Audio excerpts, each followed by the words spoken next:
Ladies and gentlemen, boys and girls, everybody from all around the world, hello and welcome to another live stream edition of The Watchman with me, host, Jean-Luc Watch. Make some noise. Yes, sir. Clap it up. Get excited wherever you are. We are back with another live stream. Live fight commentary, Kenshiro Taraji up on this early morning, watching one of the pound for pound best in all the world take on the greats of his division. Yes, indeed, we're back. We're here. It's time. We're getting ready to have a fight going right now, and we are indeed. I mean, we are looking, trying to make sure that we get, hopefully, a spectacular knockouts happening tonight. Because my word, I do need something to make sure I'm up and at 'em for all, 11, 12 o'clock? Just about, but we're going to make it do what it do. We're going to have ourselves a time right here on this show. And again, it's Kenshiro, Taraji. I'm sorry, Ricardo, Sandova, who is going to be on as the main event tonight. But we have a lot of Japanese world action happening on today's fight card, along with Diego Higa. Yes, indeed. If you remember Diego Higa, brother, that cat is a killer amongst killers when it comes to very aggressive, dominant, and powerful hookers in this division. It's going to be exciting all around. We got 2 world title fights along with, again, the main event coming down. That will make it actually 3 world title fights. We're going to have ourselves a time. We're going to have ourselves a morning. Good morning to you all wherever you are, or potentially good night wherever you are, depending on where you're watching the show. And hey, if you haven't already, leave a like on the stream. Go on and get excited and share the show with everybody that you can. If you haven't already, subscribe to the channel and go ahead and share the show. Everybody that you know, so we keep on building up this empire together and help grow this whole regime, this whole dichotomy of a conglomerate, of a monolith, of a community. We can't do this without your help, so we appreciate it oh so much if you would be willing to share the show. Absolutely. And also, just hopefully, you're having a great time today. Like I said, for these early morning streams, I do not care. I have bread in my arsenal. I could care less about outlook. I am trying to eat and have energy this morning, even if it's early in the day. So yeah, you're going to hear me eating. You're going to hear me chewing. I don't care. I'm still going to give you bread. We're still going to give you quality production. Absolutely. But doggone, I'm about to fall out on stream with y'all, with you all not be able to help me out, because y'all ain't here to give me some sustenance. So hey, be prepared. Leg on my ego is gonna be the thing. Shoot, it might get to sponsor me if we keep on doing this outright, because doggone it, I'm hungry. I am hungry. I am starving. And it is early in the morning. And as much as I love you all, I love my stomach more. I'm gonna be real. I'm gonna be real. As much as I love you all, I love my stomach more. And I love to eat. No, I look incredibly fit. I love to eat. And I'm gonna tell you something right now. If it comes down to having to provide a great productive show, and also having the ability to make myself sustained with some food, guess what? I can do both. So guess what that also means? I ain't about to give up nothing. I ain't about to give a doggone thing. I tell you that right now. But again, we are getting the ring walks for the first fight of the night. I have the card not in front of me. Give me 1 second. Let me pull up the full card in front of me so I can have it so we can track where we are and so we know excuse me so we know what's going on, and so we're never out the loop when it comes to looking at what this whole morning is going to bring. And it is the right now I believe it's is it Eric Rosa versus Takami? I think that's the fight. Yep, that's the fight. Rosa versus Takami for the light flyweight title. Like I said, we got 3 fights back to back to back on this main event, all revolving around titleists in multiple divisions. We got light flyweight, we got bantamweight, and then we got flyweight outright, with the flyweight again being Teraji versus Sandoval. My apologies. I don't know why I'm tripping when it comes to some of these names, but still, regardless of which, hey, we are going to be here calling the fights, calling the action, calling the blow by blow as it comes forth. And I promise you this, it's going to be an exciting night. With this, again, we are waiting for Taraji, who is on the, or many people's pound for pound list, 26 or 25-1, 26 fights as a whole, 16 knockouts on his resume. The brother's 33 years old, so still within the prime of his career, and has gotten to become has lived up to his name of the Amazing Boy. Yes, indeed, that's what he's called. And brother, he's been up of this past 10, 15 fights. He's about lived up to that hype. I tell you what, he's lived up to that hype and more, living up to that nickname. Yeah, potentially. Hopefully we see this brother. Again, excuse me, I'm going to chew.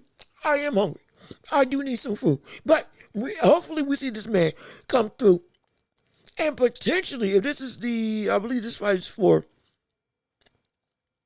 Oh, no, okay. So this is good. This is great. This is good. The main event, Taraji versus Sandoval, is for the unified WBC and WBA title. Now, at this point in time, it is Taraji who has the WBC. So I was waiting to see, with all the, not just hype, with the legitimate talent, and with him being at the top of the division, I was waiting to see when he would start to actually go about trying to unify, trying to bring the belts together at the flyweight division. And now, hey, we here. We live and it's happening. And well, we're finally going to see the step up that I've been waiting to see for Taraji in his run to greatness, with him being this dominant.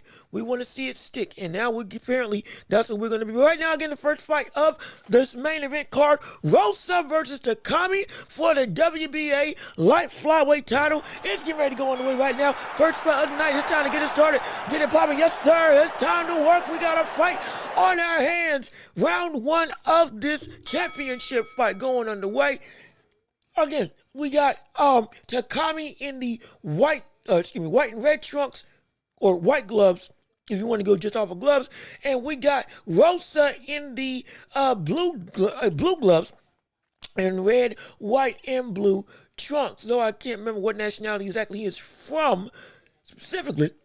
But again, good jab by Takami. Another good jab by Takami, going through roughly 2 minutes into round, or roughly less than a minute into round 1. Now, they don't have the clock up, I'm going to tell you that. So excuse me if I got the time wrong for what's actually transpiring. I do apologize. I'm kind of going blind right now with the clock, as with the broadcast going on right now. Oh, good straight. I think that was a right hand. I believe that was a right hand by Takami that landed on Rosa on the ropes. As they're back to the center of the ring, I'm a guesstimate a minute 45 left in round 1 of this fight.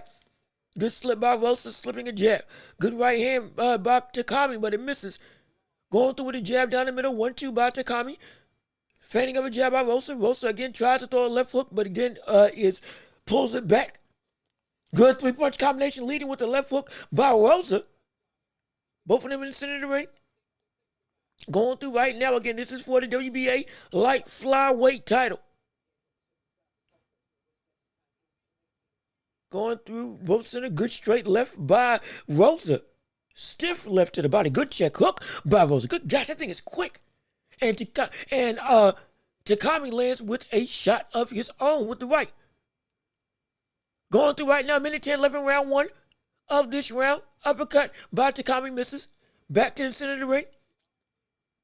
1-2, well, good big shots by both fighters. Missed by the skin of their teeth. As in roughly 55 seconds left in round 1. Going through jab by Takami misses. Jab by Rosa misses. Jab by Takami misses. Both of them trading jabs. Rosa slipping jabs with his head movement. Almost lands with a big straight left, but just misses. Takami with a flurry of shots that all land and are blocked on the gloves. Thus far, going through, I'm going to guess roughly 30 seconds left because I'm telling you, unless they show the clock on the big screen inside the arena, I'm flying blind with the app on the zone. Good straight right by Takami. Oh, good, great uppercut by Takami. Great uppercut by Takami. As they're going through, Rosa kind of circling the ring, tries to duck on the inside. Big hook to the body by Takami. I thought that buckled him. Oh, he's trying to go in for the kill real quick. Rosa composes himself, gets back, now controls the center of the ring in his own right. Big shot to the body as the round is over for Rosa. As we have our first round in the books of each other. Now, as we see with this fight, at least for me watching this fight, Takami is coming out as more so of the aggressive power puncher, looking to really land that right hand down the pipe. Has a sneaky uppercut there. If he does land it right on Rosa, when Rosa tries to roll under those shots, he can potentially give Rosa some real trouble. But what Rosa's doing really well is slipping that jab while coming forward, having the ability to get out the way and to, as the shorter fighter with the shorter reach, instead of just walking in straight up with his guard up, is actually using some head movement. Hey! Ain't that great? Using the head movement to get out of the way of the jab, and then landing with that big left to the body, which if he does land that can be some really good options of success for him. But good gosh, that was a great hook by Takami though over the guard after going into round 2 of this championship fight between Takami and Rosa. And now Rosa's the one that looks to be on the front for both land with hooks Takami lands with a hook to the body, uppercut and hook to the body by Takami. Another hook to the head by Takami. 1-2 by Takami lands. Going through it. Takami's kind of gone out with a big early lead in this round with some solid shots to the head and body of Rosa. Rosa tries to respond back with hooks of his own, but they keep getting blocked on the top of the guard of Takami. Good hooks to the body by Takami, by Rosa. My apologies. Now he's trying to get some stuff through. Good shot to the body by Rosa. Left hook, right hook, because he is southpaw. Right hook to the body by Rosa that's starting to land. Oh, good. Great uppercut on the inside by Rosa. Both of them fighting inside the pocket now. Both of them in the close range area. Rosa is at the center of the ring and now walking down Takami. Both of them now in the infighting. Good left hook to the body by Rosa. Going through Takami with a flurry of jabs. Takami trying to land a left hook of his own. Rosa working his way on the inside, using head movement to add some pressure. Lands with a shot to the body. 1-2 by Rosa. Big uppercut missing by Takami. Counter jab by Rosa lands. Good gosh, Rosa's really slick on that inside work. I mean, incredibly slick with his head movement on the inside. Flurry of shots by Takami, line of miss. Good big left hook by Rosa that lands. I mean, my gosh, that was flush. Going through, I'm gonna assume a minute 45 left in round 2 of this fight. As it's been again all action, all activity. Good straight left by Rosa to the body. Hook by Takami misses. Uppercut by Takami misses. Rosa lands with a floor with a couple of hooks at the head. Rosa with another big hook to the body. Takami misses with some big shots to the head. Rosa's doing some really good job on the inside, getting out the way and landing shots. Another good hook by Rosa to the body and to the head. Both of them trade big hooks with each other. Less than a minute left in round one. I'm assuming big right hand by Takami. Now Takami's opened up with a flurry of shots. I mean, big leather is flying from both people. Oh, Takami caught Rosa. Oh, shoot. Oh, my gosh. Oh, Takami caught Rosa. Rosa's wobble. Rosa's trying to fight through, but Rosa got caught. Rosa got caught bad. Rosa got caught bad. Now Rosa's back to the corner. Rosa with a hook to a big shot by Takami that lands to the head. Rosa is not in a good way. Rosa is not in a good state right now. I'm hoping potentially less than 30 seconds left in the round. Oh, excuse me. Round is over now. Shoot, my gosh. Yeah, brother. Oh, shoot. Oh, my gosh. With all the slick heavy that we saw Takami or Rosa and being able to do, getting and slipping shots on the inside of Takami with short hooks that inevitably landed with a big, and I mean a looping shot. A looping, I think was it a power hook? Yep, it was a power hook off her right hand that landed flush in trading with Rosa. And absolutely, he had that but a wobble. His legs might still be hurt once he gets out of this round as we're getting ready for round 3 of this fight.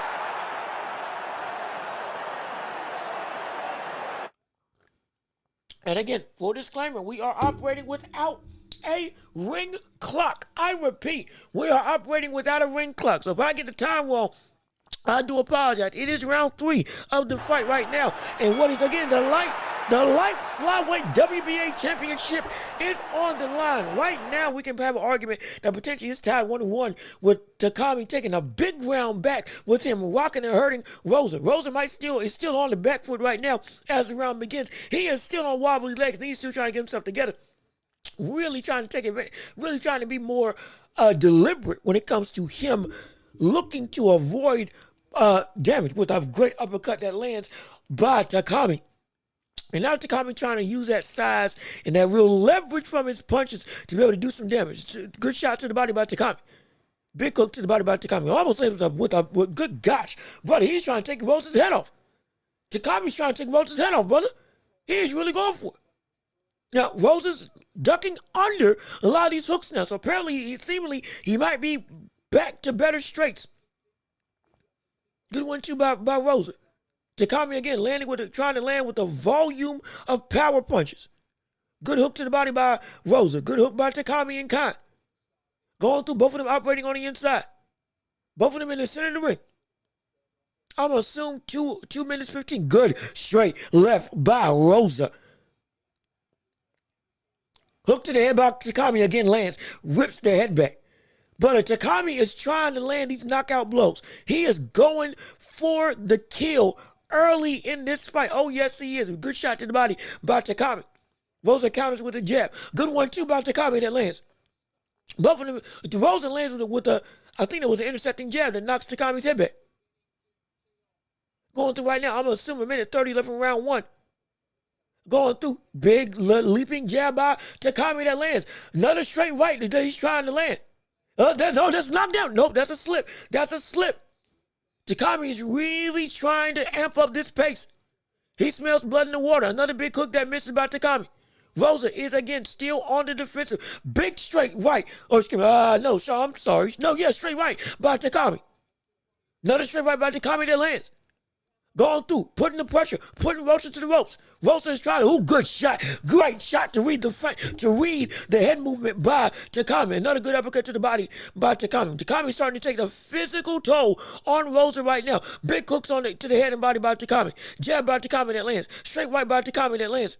Going through, less than 30 seconds left in the round, I assume. Hook to the body by Takami. Rosa is in trouble. I'm telling you, he hasn't fully recovered from that shot that he took in round 2. As we're coming up on the end of the round right now, we have a situation where Takami is in complete control.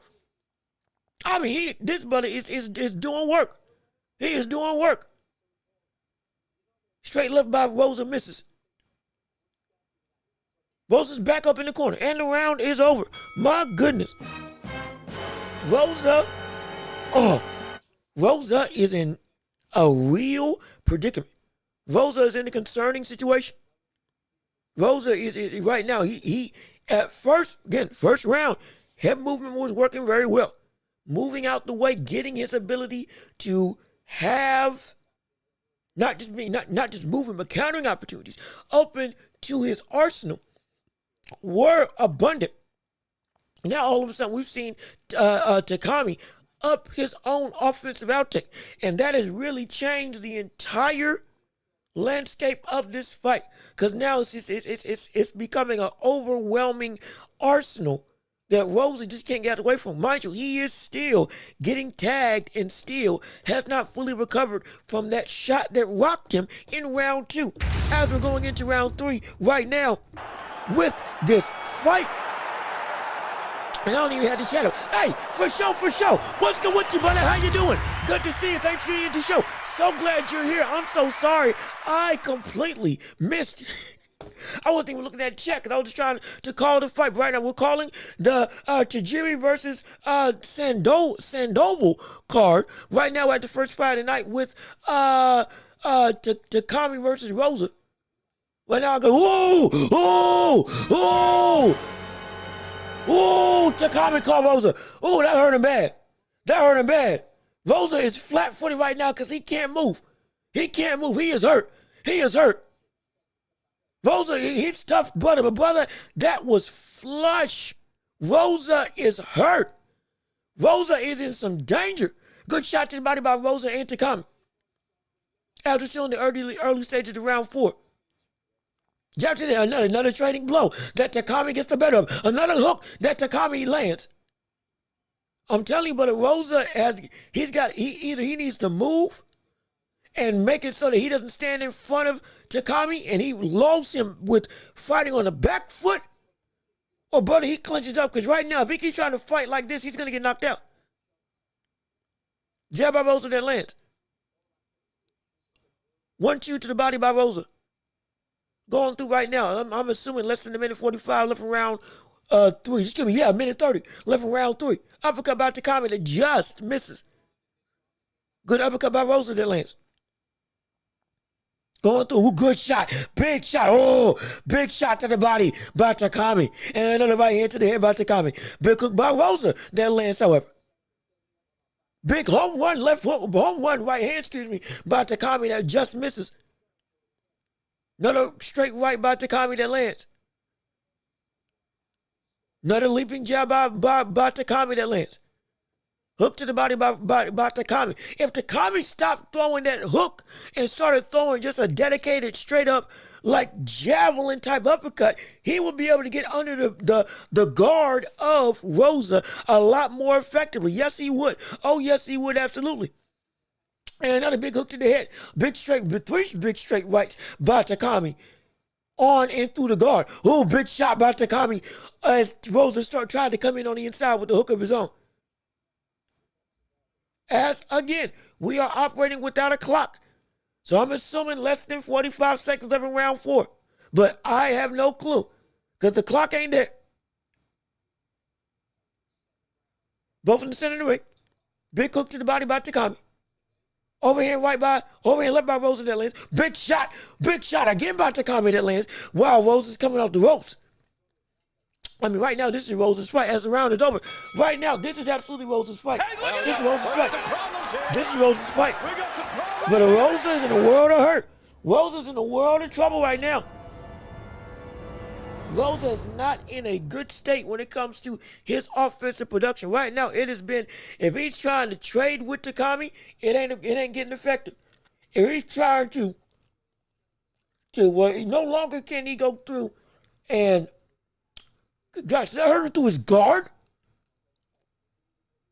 Did that rock him through his guard? Oh, shoot. So Takami landed a hook on Rosa. Rosa blocked it, but the force of the shot pushed pushed Rosa's forearm into his head, and somehow or another that rocked him. Oh my goodness. Shoot. Brother, this is insane. Rosa's left wrists are going to be hurt tomorrow. Your doggone right they're going to be hurt tomorrow as we go into round 5 of this fight. Right now, outside of round 1, it's been roughly a clean sweep. I mean, like Takami has just been ripping downstairs to the body, and that right hand and that left hook have been landing at will on Rosa. And Rosa has stopped using the head movement that he had in round 1 due to, in part, because the brother got hurt. He's been trying to recover. We passed like 3 rounds this far. But again, we're in round 5 of this fight. Another hook to the body by Takami. And now Takami starts to use his jab a little bit, going on the back foot. Rosa now starting to try to come in with the more aggressive style. Now Rosa's using head movement not to be the aggressor, coming in, bobbing and weaving. A little bit of a Mike Tyson-esque in his style. Just a tad, not much, but still. Takami again takes the aggressive advantage once again. Another uppercut lands by Takami. Both in the centering, another good uppercut to the body by Takami on Rosa. I mean, those shots have been landing all night long. It's been a litany of hors d'oeuvres downstairs. Another straight right. Again, it's at will. Straight rights through the guard. Good hook by Takami. Oh my gosh. I tell you, Rosa's a tough brother because I'm some of the shots that these people are taking, it's ridiculous. I don't know who said that these people in these smaller weight classes don't got power. But if you're watching the fights we watching, these people, they cracking. It's just they tough. I mean, they just tough as dirt. Good 3-punch combination by Takami. Another great naked hook that lands on Rosa, and yet still he's up. What the world? I mean, again, I'm telling you, I don't know. I refuse to buy into the notion that these people ain't got pop at the smaller weight class. Yes, it may not be as much as the bigger ones, but brother, if you watch these shots, you can't tell me these people don't know how to throw. You can't tell me that. You couldn't tell me that at all. Rosa tries to come in with a straight left to the body, not an uppercut. Big uppercut, good guys, good head movement by Takami and good defense by Rosa. As I believe we're less than a minute 30 left in round 5 of this fight. Good shot to the body, but countered by a right hand by Takami. Rosa in the center of the ring. Takami right now is taking every round except for round 1. We are in the first fight of the main event. Good shot to the body by Takami. Another clash of heads though. They are swinging wildly, both of them at times. Rosa's back, his back is to the ropes. Takami using pressure. Oh, good shot. Oh, that hurt him. That hurt Rosa. Rosa's in trouble. Oh, my gosh. That hurt him bad. Right as the round is over. Oh, shoot. Oh, my gosh. Oh, Takami. Playing to the crowd and all, brother. Do what you do. And I mean, again, a beautiful shot to the belt line by Takami, having the ability to go through and routinely land under the guard. Again, I just hate the fact that it's a hook. That time he threw an actual uppercut, and that was effective. I mean, that was a beautiful hook in the corner on a Rosa that was trying just to get out of dodge, read the head movement, threw a throwaway right hand to then set up a left hook that completely rocked the head of Rosa. And now, the end could be near. The end could be near. Get ready. We might see a knockout. It's round 6 right now. We might see a knockout in this round. I guarantee. Hey, buddy. Hey. I beat you to it. The end might be near, brother, as we're going into round 6 of this fight. The zone. You gotta fix the clock, brother. You gotta get the clock on the screen. I don't know why we can't see the clock. I love just the naked broadcast, but also I need to see how much time we got. But again, it's round 6 right now of this fight. Takami's won every round, all but one. Rosa has been hurt 4 times in this fight, with the most recent one being the most egregious. Rosa's trying to come in and trying to be the aggressor now, trying to use offense to stifle the offense of Takami. Really looking to deliberately come forward, hiding behind that high guard as he walks in. The 3-punch combination by Takami. Good hook and uppercut combination by Rosa. Multiple jabs by Takami trying to get some space. Rosa again coming in on the inside. Hook by Rosa just misses. Rosa now being more adamant to throw instead of just waiting around. Desperation has led to a new developing game plan. So, hey, we got some new wrinkles in this fight now. And Aggressor who's now starting to smother and work on the inside. Good uppercut by Rosa. Hey, good straight left by Rosa. Okay, now. We might have something. We've seen a shift. We've seen a shift. Good two-punch combination by Takami. Good hook by Takami. Jab by Rosa. Uppercut misses by Rosa. Hook misses by Takami. And both a great defensive exchange on both ends. As again, we're in round 6, less than, I estimate a minute 30 left in the round. Great. I think that was a shot to the body. Another big hook to the body by Rosa. Not really starting to commit downstairs. If Rosa's gonna fight like a mini Pacquiao, good hook. Ooh, that's a big hook by Rosa on the inside. If he's gonna fight like a mini Pacquiao, now would be the time to do it. Cause brother, you gonna need some championship level heart. Cause right now you down big on the cards. And you vulnerable. You really vulnerable. If you want to fight like Pacquiao, brother, you need to get some lateral movement. Use some flurries more often. Start fighting first instead of punching second. Good straight left to the body. Hey, all right. Okay. All right. We're getting some momentum now. This is Rosa's best round outside of round 1 thus far. Good straight left by Rosa. I'm assuming less than a minute into the round. This is round 6 thus far. Good uppercut. Oh, good uppercut by Takami. That was a wild exchange. Actually, I can't lie. But it's a great hook by Takami that lands. Almost lands with another straight right. Big swing in the midst by both of them. Now both of them are trading big bombs on the inside. Big shots on the inside. Both of them really going for broke, and the round is over. Yes, sir. Yes, sir. Oh my gosh. I tell you, these Japanese cards never fail to disappoint when it comes to all-out action and legitimate intrigue. I tell you, as another great shot to the body by Takami, which has been one of the stories of the night. Now, Rosa's been landing. See that uppercut right there? Rosa has been landing that uppercut really, really effectively. He just doesn't throw it nearly enough. That's the problem. That hook to the body uppercut with the same hand combination, somewhat similar to what we used to see Mike Tyson do way back in the day, though again, not with as much leverage. It's more so Tyson would hook to the body and then also change angle with that uppercut at the same time. Rosa's more so throwing it not from the hip, but with torque, but without the angle change. But it's landing. Maybe if he throws that a little bit more, we'll have ourselves even more competitive bout, but regardless of which, we into round 7. We're into round 7.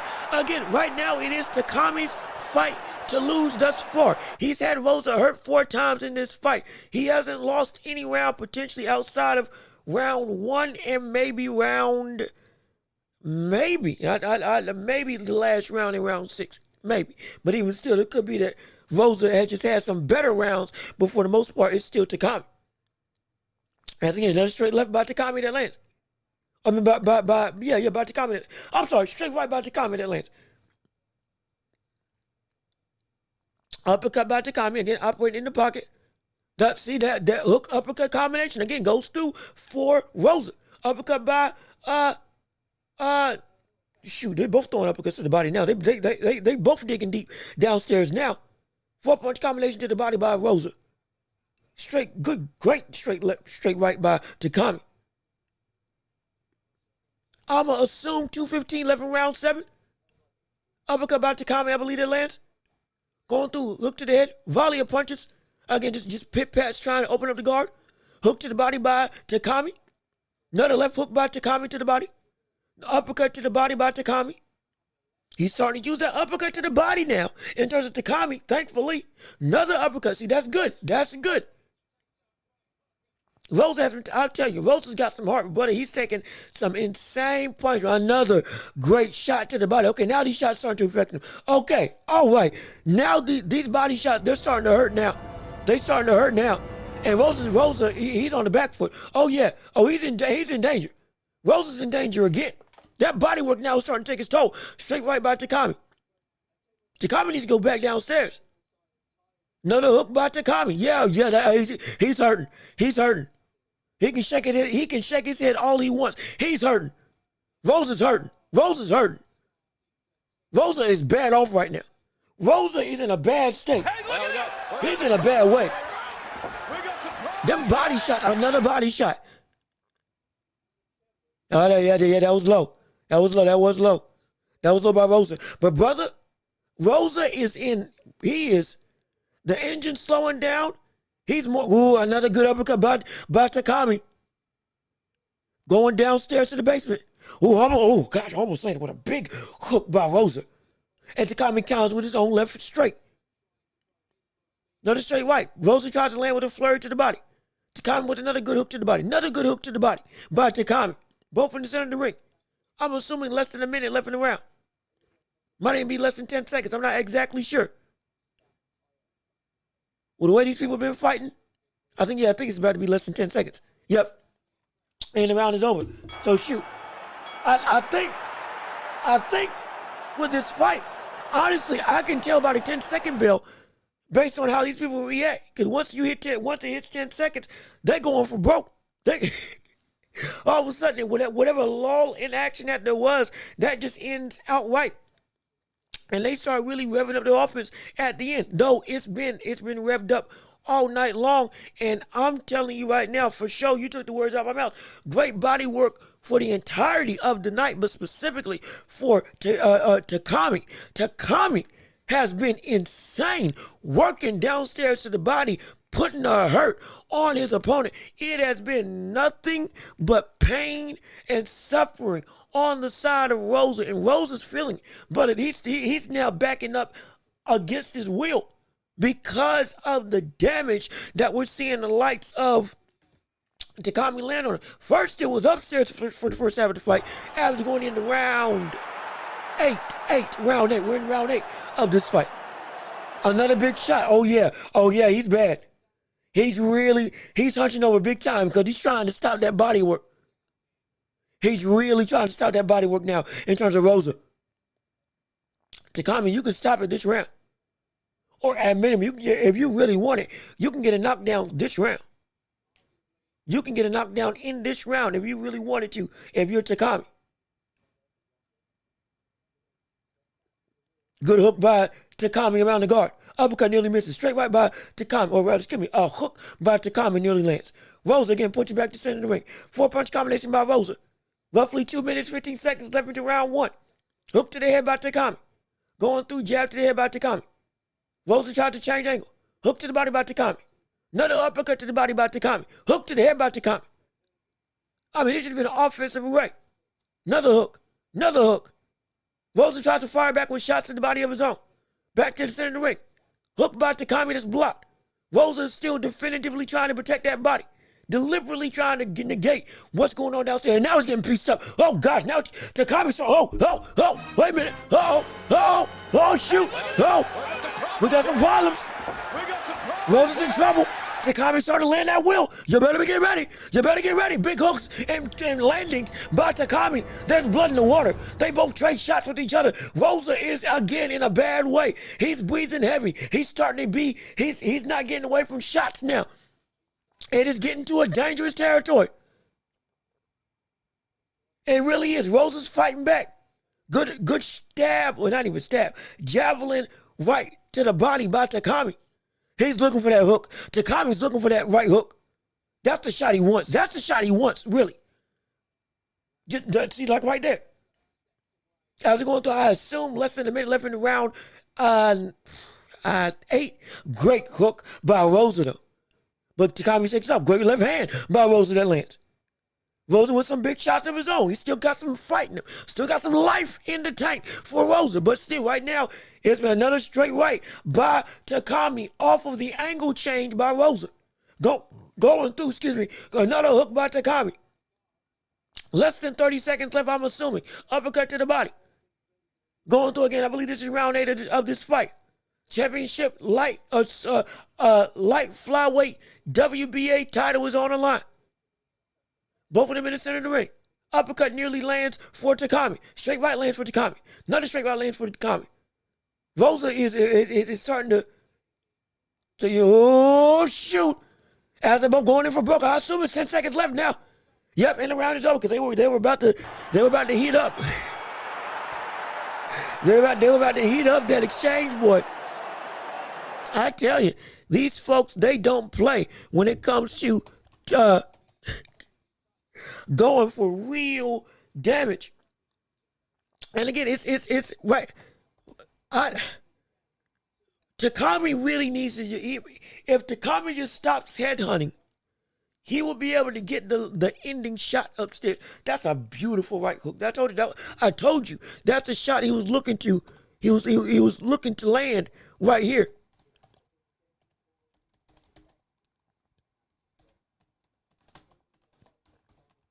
I'm sorry, just doing a quick bulletin for the people to see what's going on with this channel. And again, if you're liking what we got going on, hey, leave a like on the stream. Go ahead, as we're going into round 9, go ahead. Oh, the wrong button. Although, that might be the right button, because the end is near right now. We're in round 9 of this fight with Takami having full and complete domination on display thus far. Rosa's been hurt roughly 6 times on my count with this fight at this stage, with it being late. Now Rosa is just literally like a bull in a china shop trying to bore his head into the chest of Takami to get some level of ease and reprieve.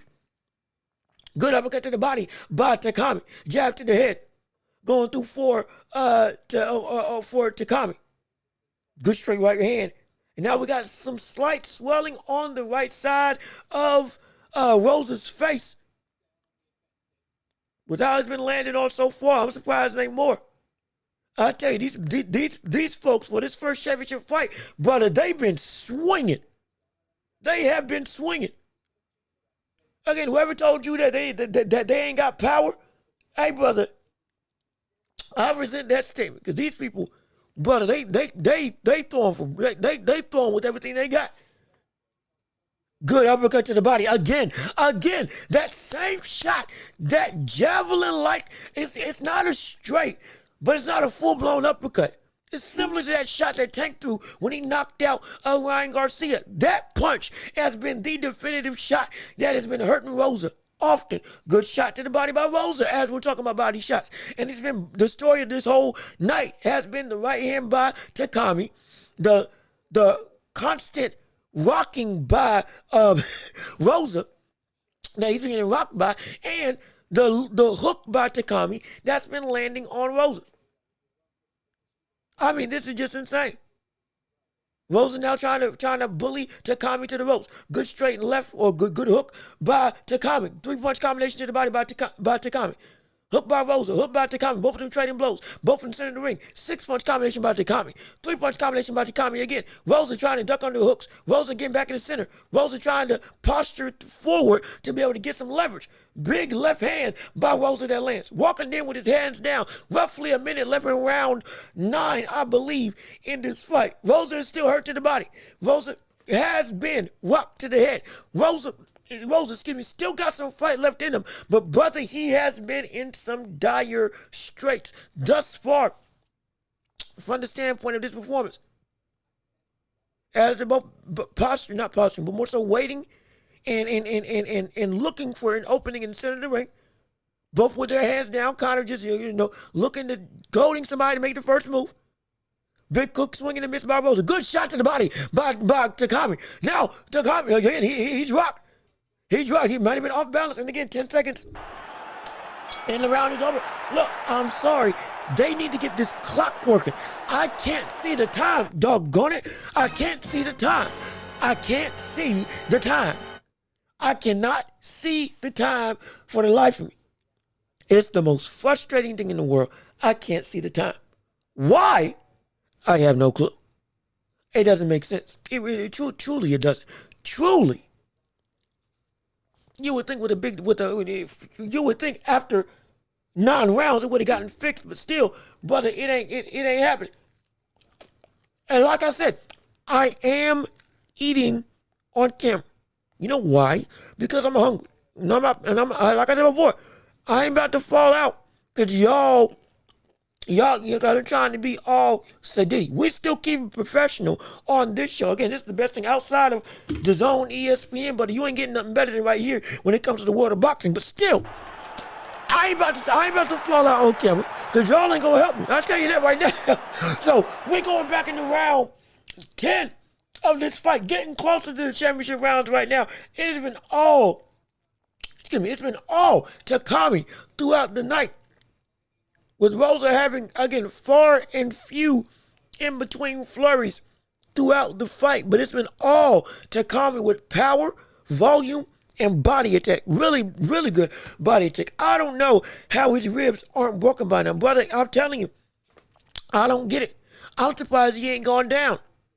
I'm really surprised he ain't gone down with this fight. Hooked to the body by Rosa trying to bully his way in. You on the East Coast? Yeah, I'm on the East Coast. I'm here. That's why we were up at 5, roughly 6 o'clock, or more so started at 6 o'clock, right when the fights were going through, because I thought the car started at like 2. Thankfully, it didn't.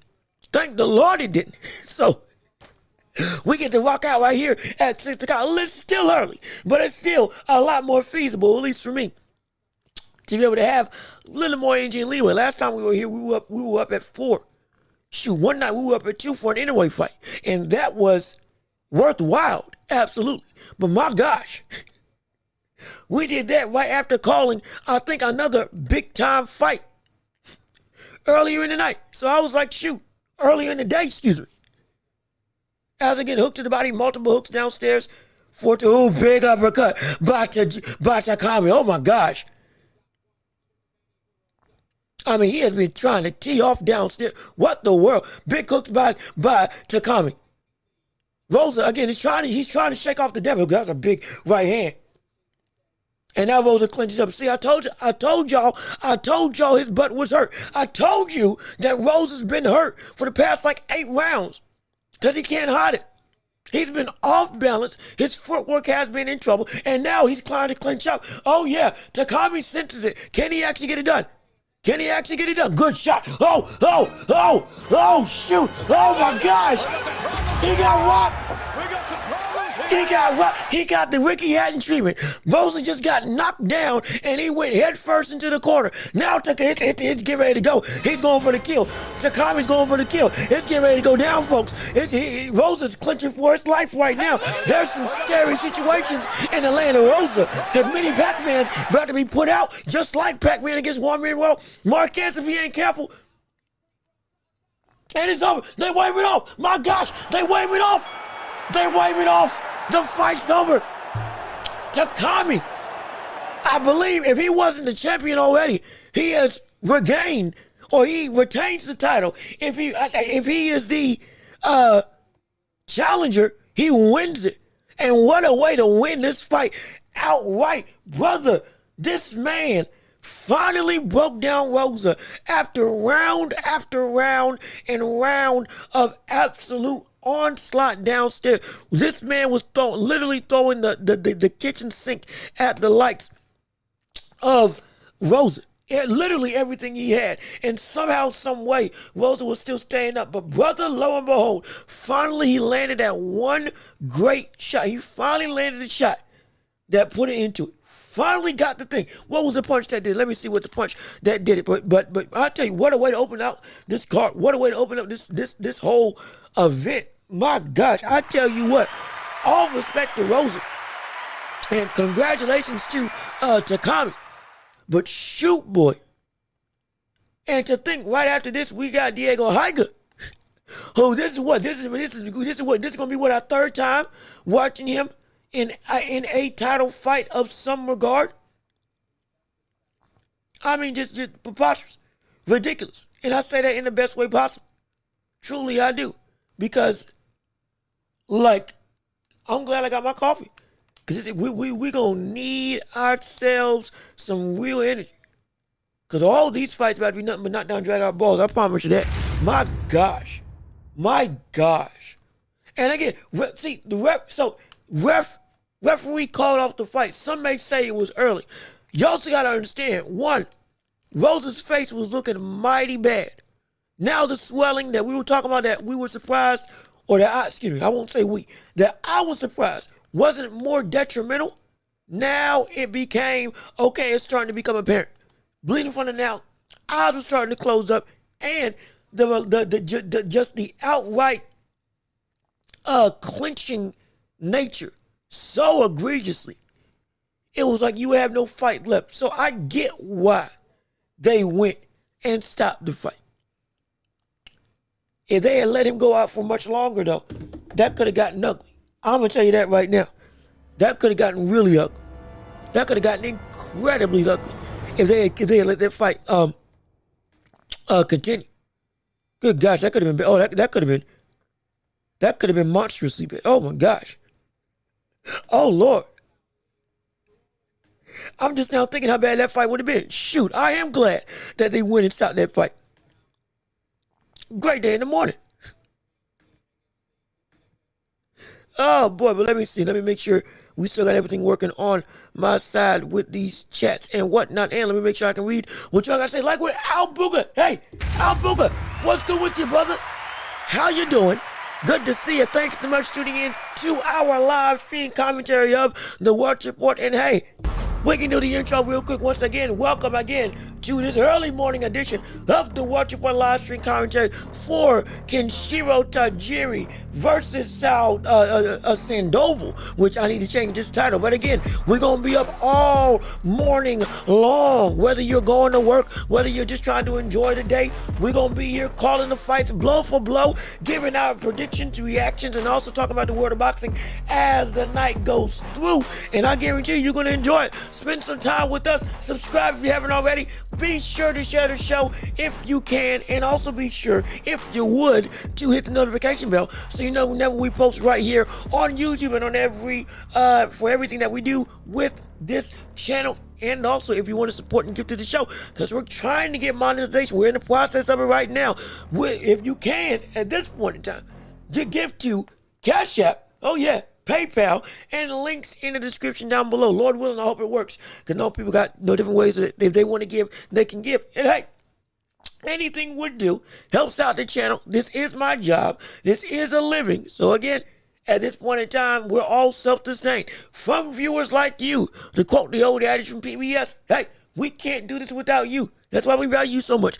That's why we give you the best entertainment possible, as if this is a quality production. As if, well, not as if, doggone it, this is a quality production. This is the highest of highs, at least for what I can do at this point in time. When it comes to professionalism, entertainment, takes, opinions, debates, and whatnot, as well as some fun and some laughs, absolutely. We got everything you want right here on this show. So again, if you can support, would mean the world to me. Feel free to. Anything we do, we appreciate it oh so much. And as we're getting ready, and as we got some time, actually, I can eat the last mini egg, or whatever the word this thing is called. And finally, get some sustenance. I'm getting, hey, hold on, wait a minute. I see you. Hold on. I don't want to be rude. Trying also not to choke, because I don't want it. Oh, hold on, wait a minute. Okay, there we go. Go good. What's up with you? How you doing? Good to see you. Thanks for tuning into the show. So glad that you're here. We're here talking about not just the main event, but we got Diego Higa coming up next on this card. In fact, let me go on and make the title card for this, so we can have it set up and ready for the event. But as we're going through this, I also want to discuss things about the boxing world. Is there anything that you all want to talk about when it comes to the world of boxing news and stuff that's broken? And again, we're going to cover this on Thursday. But did you hear about Tank? And apparently, again, it's coming from Rick Glazer. How much you buy into his stock as a reporter, I'll leave it to you. But apparently, news around the Gervonta Tank Davis camp is that the era of Tank is officially done. Hey, look at this! We got the problems here. And he's We got It's sounding like, at least from the people internally, if this is true, Brother Tank is actually retiring. It's sounding like it. We got some time to discuss it so we can actually talk about it. But it's looking like, hypothetically, what I said was going to happen. What happened? Again, we're waiting on official reports beyond just Rick Glazer. If you don't buy into his stock, hey, I get you. But have I not been saying that this ain't just rumblings of Tank can end sooner rather than later? We might not get the Lamont Roach fight because Tank could just go through and say, I'm done, forget all this stuff. I'm out. Peace. And then just dips. Did I not say that this was a legitimate situation that could take place as we were waiting and looking at the whole realm of what's going on with Tank Davis? And again, mind you, I ain't trying to go through and just harp on Tank, but because again, we want to talk about this fight. We want to talk again. We got Diego Higa coming up next, who's been in about this is the third title fight we watched on this channel with this brother. Hopefully, I can't remember if he is the champion or if he's trying to go and win the title. And we want to save for Thursday. We want to save the big talk for Thursday. Because that's when we know Tuesday, Thursday, Friday, when we have our shows. But understand, if this does indeed bode to be true, one, I called it first. And two, you should not be surprised. You shouldn't be surprised. There's not a soul here that should be surprised as to what's going on. Now, again, like we said, Sack, you right. You right. You absolutely right. Take what he says with a grain of salt. I'm not trying to say it is the definitive fact. I am strictly saying, based on the only report, and now, mind you, I saw something like this come across my timeline like roughly 2 weeks ago. Now, I thought, again, that was just hearsay and fake.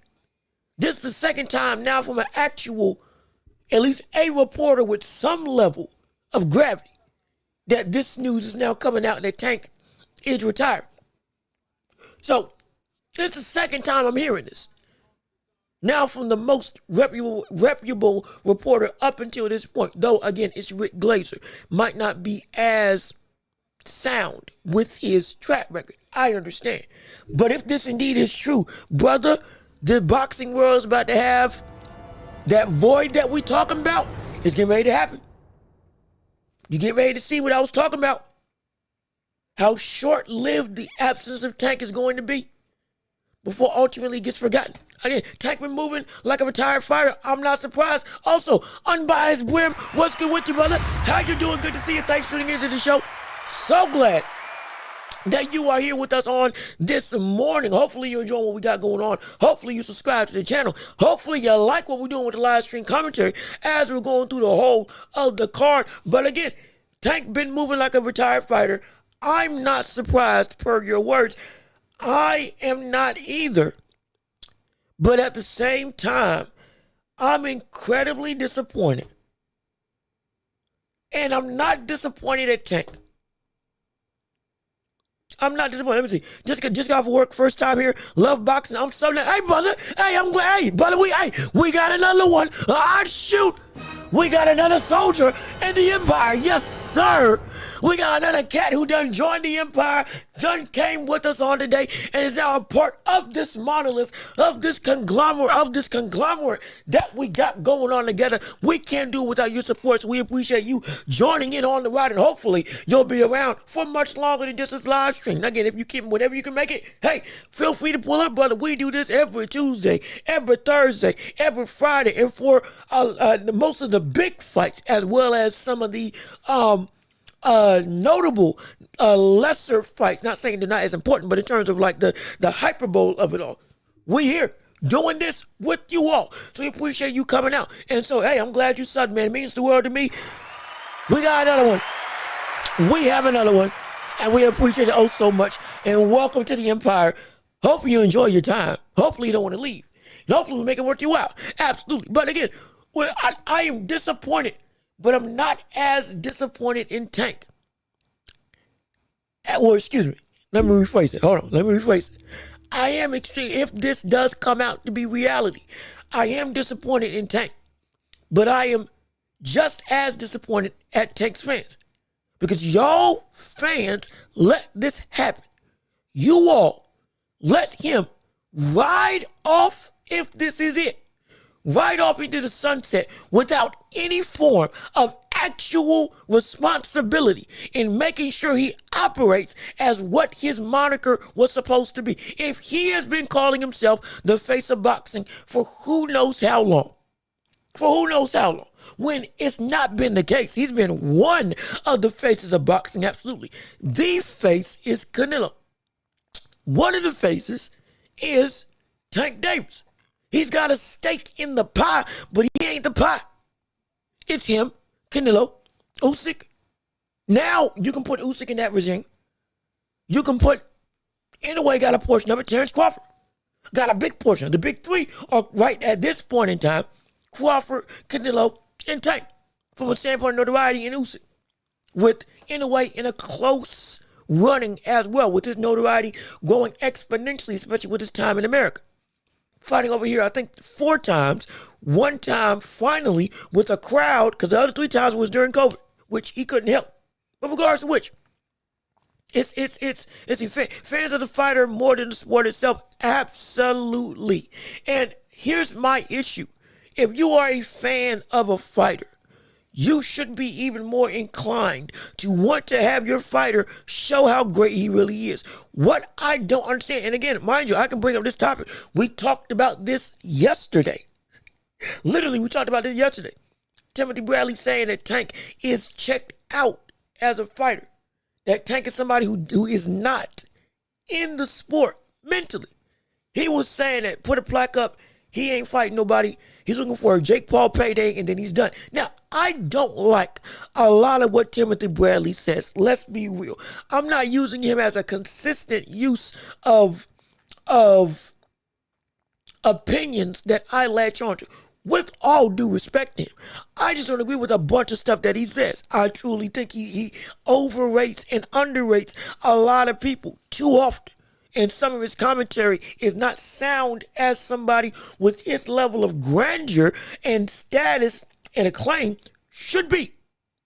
When it comes to this podium, being able to tell us about boxing. Not saying he doesn't know the sport. He does. But that's a whole other conversation. But this I do agree on. He's not going to fight Shakur Stevens. He won't fight Abdullah Mason. He won't fight Floyd Schofield. And he won't fight anybody at 140. Sure enough, won't fight anybody at 147. And it's not due to a lack of talent. It's due to a lack of drive. We can talk about the outside issues, absolutely. They are a problem. But it is ultimately, especially when it comes to the world of Tank, who has had the ability to control where, when, and what he does in his career. Where he fights, when he fights, and who he fights with. And yet his best name on his resume is Ryan Garcia. If it ends indeed today, the best name on his resume right now is Ryan Garcia. And now it's done. That's horrible. That's despicable. That's terrible. That's absolutely abhorrent. But that's going to be his reality. And he could have fought all of the names now. But the brother just went and just laid down and died to his career. And nobody in his circle, more so none of his fans, pushed him to actually be something. They accepted, hey, you're the big dog, you can do what you want. Just like we're hearing with Canelo now. Canelo doesn't need Dave Benavidez. He can do what he wants. Canelo doesn't need the Mexican monster. He's too big for the Mexican monster. He doesn't Mexican monster to bring anything to the table. Huh? I don't have to fight him. He does nothing for me. If that's the case, then you shouldn't be fighting Terrence Crawford either, due to the fact that Crawford, of your own volition, you said you haven't beaten anybody of note. So that's a whole nother conversation if we want to go that route. But again, sticking with Tank's fans, same rhetoric that Canelo used and that his fans let him slide by with, same rhetoric that you all let Tank go through without a hitch and say, yeah, you're fine, do what you want. And now look at you. Every single fighter you said he could beat, he didn't fight. Outside of Ryan Garcia. That was actually competitive. And are you going to say, you can't sit here and say, oh, you would have beat him, you would have beaten him. You didn't try to fight him. You didn't try. And you let him just sit on his butt and do nothing. You let him do it. Again, if this is the end. You weren't even accepting that this brother was going to fight Jake Paul. You weren't. You weren't even accepting that he was going to fight Jake Paul after Lamont Roach. And when that came to light as fact, you still did not get any sort of anger to say, hey, brother, what the world are you doing?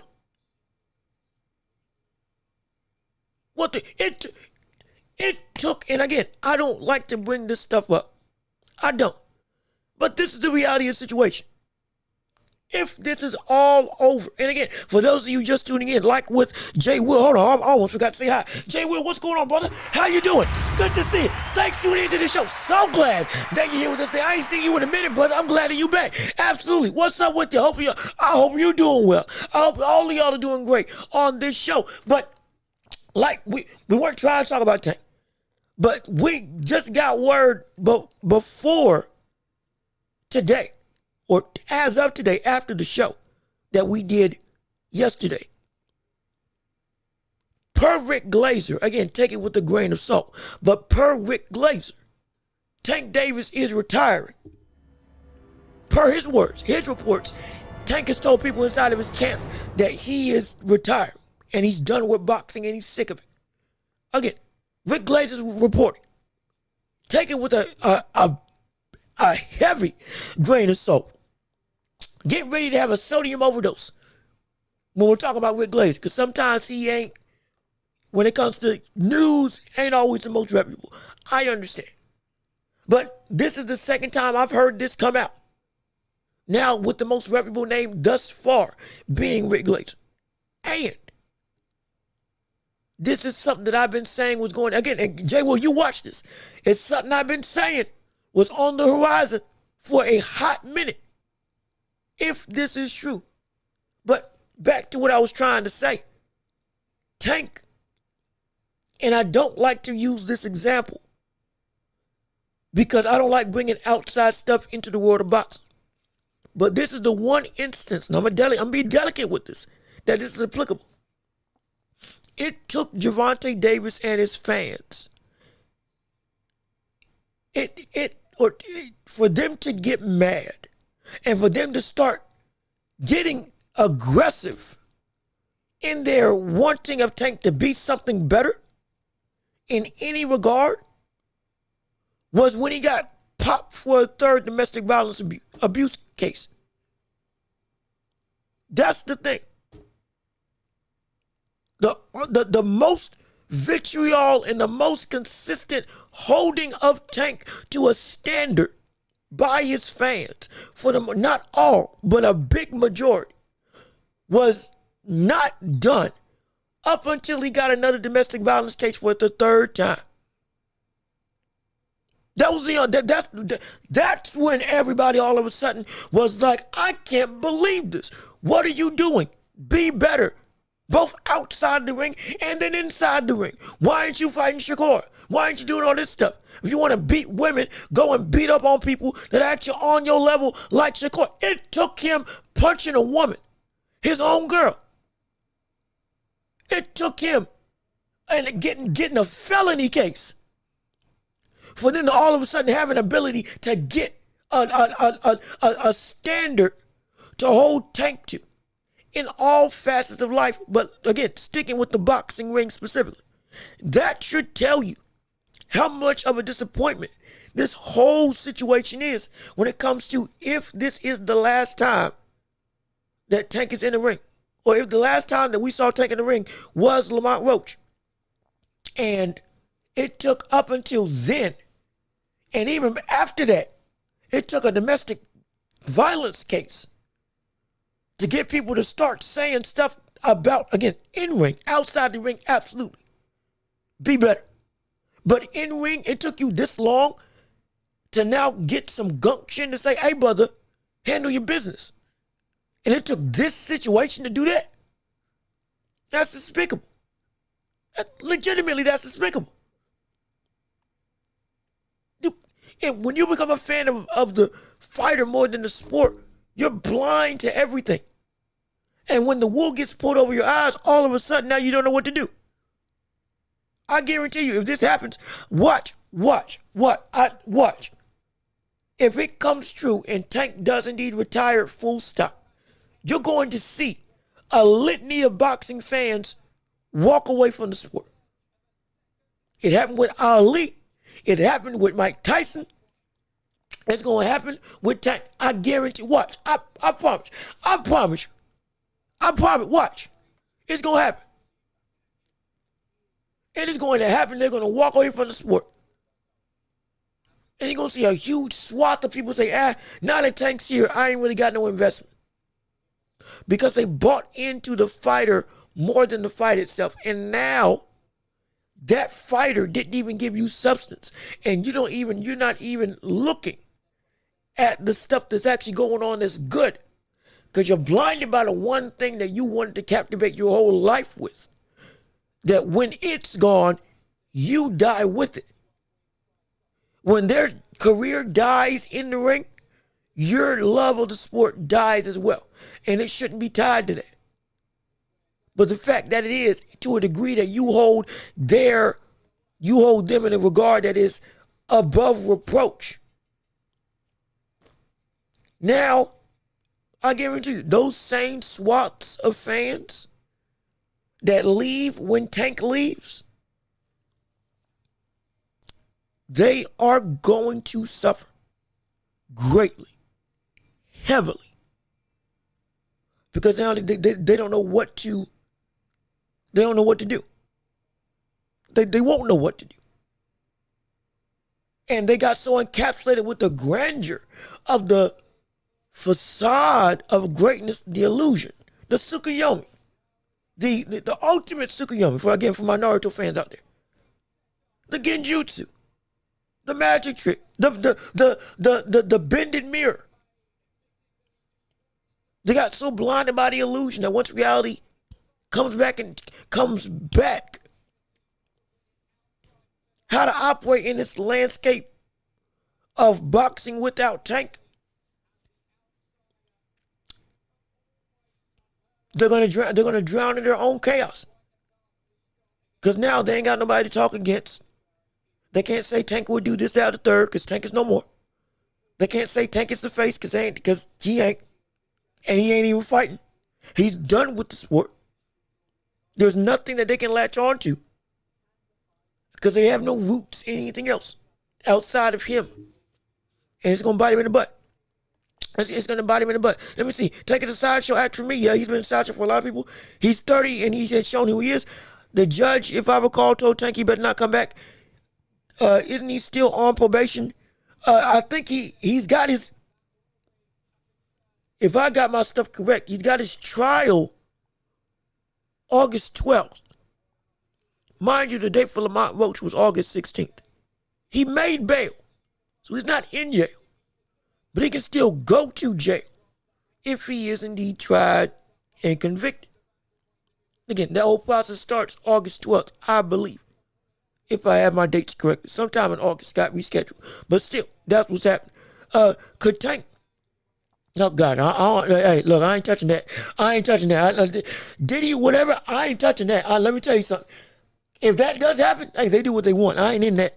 I ain't about to get brought down with that shit. I'm not shocked, but I still see a Jake Paul fight. Yeah, most likely in an exhibition. It'll probably be, or that'll be the only real fight that he takes because it's big money and then he goes away. But again, if this fight with Jake Paul versus Anthony Joshua goes through and Joshua beats him to it, then yeah, it ain't happening because the cashier Jake Paul will be gone. It'll be done. Let me see. Well, you could argue Barrios is Tank's best win, and he lost in many people's eyes to a 46-year-old Pacquiao coming off of 4 years of inactivity. Yeah, You can argue that's the most impressive one out of all of them. Now, I say most notable or the biggest win because of the name cachet of Ryan Garcia is bigger than Barrios. So as a star versus star of one of the four kings of that time with Tank, Loma, Haney, and Ryan Garcia, with, again, Lomachenko all still at that point in time still being at that level. Him fighting Ryan is going to be the thing that everybody remembers. So for the majority of people, that's going to be his best fight. Knocking out the media darling Ryan Garcia, who was the closest thing we had to an Oscar de la Hoya level star in boxing today. So that's why I say that's his biggest win. Best win, yes, is Barrios. Biggest win, the most notable win, would be Ryan Garcia, at least for me, because the status is just too big to ignore for what Ryan was at that point in time. And the hype of that fight, the gate that fight brought in, that's just ridiculous. But still, if any of those two are your best wins today, that is still problematic. And if that's what he ends his career with, again, that's horrible. That's absolutely terrible. Welch side, let's see. Welch said, not I like your Usyk short. I also have him top. Excuse me. I like your Usyk short. My bad. Oh, side note, I like your Usyk short. Also have him top 15 or 20 at work. See, yeah, that's fair. That's incredibly fair. Now, I'm gonna tell you this. We had ourselves a long conversation when it came to talk about Usyk being top 15, or excuse me, top 10 and above Ali. Brother, we had a time with that. Full disclaimer. And I can pull up my list right now. The argument was in light of Usyk beating Dubois and having this incredible resume, is Usyk the greatest ever? Not just GOAT conversation, but is he the GOAT above Ali and above every other fighter in the heavyweight division history? I said I said fervently no. Some people were saying yes. Now again, for my list as we're getting ready to do a fight, so I'll read it off quick. It's in no particular order outside of Muhammad Ali. Ali number one, and then in no order, Joe Louis, Larry Holmes, Joe Frazier, George Foreman, Lennox Lewis, Rocky Marciano, Mike Tyson, Holyfield, Jack Johnson. Usyk being 11th. Now, you can potentially argue that Jack Dempsey should be within that top 10, but or should potentially could be above Usyk if you want to. Liston could be above Usyk if you want to argue, though I think that Liston did more. You got Max Schmeling of the way back days, Henry Wells, the Black Panther, who was the Negro world heavyweight champion when they couldn't fight for the actual heavyweight title, who beat people like Ezra Charles and others in their prime in the heavyweights before, again, everybody could fight for all the titles at once. It was incredible, his resume as well. So there's some arguments, absolutely. There's some stuff they can shake and move. I'm probably forgetting fighters that have fought also that have been great heavyweights. And if I am, please excuse me.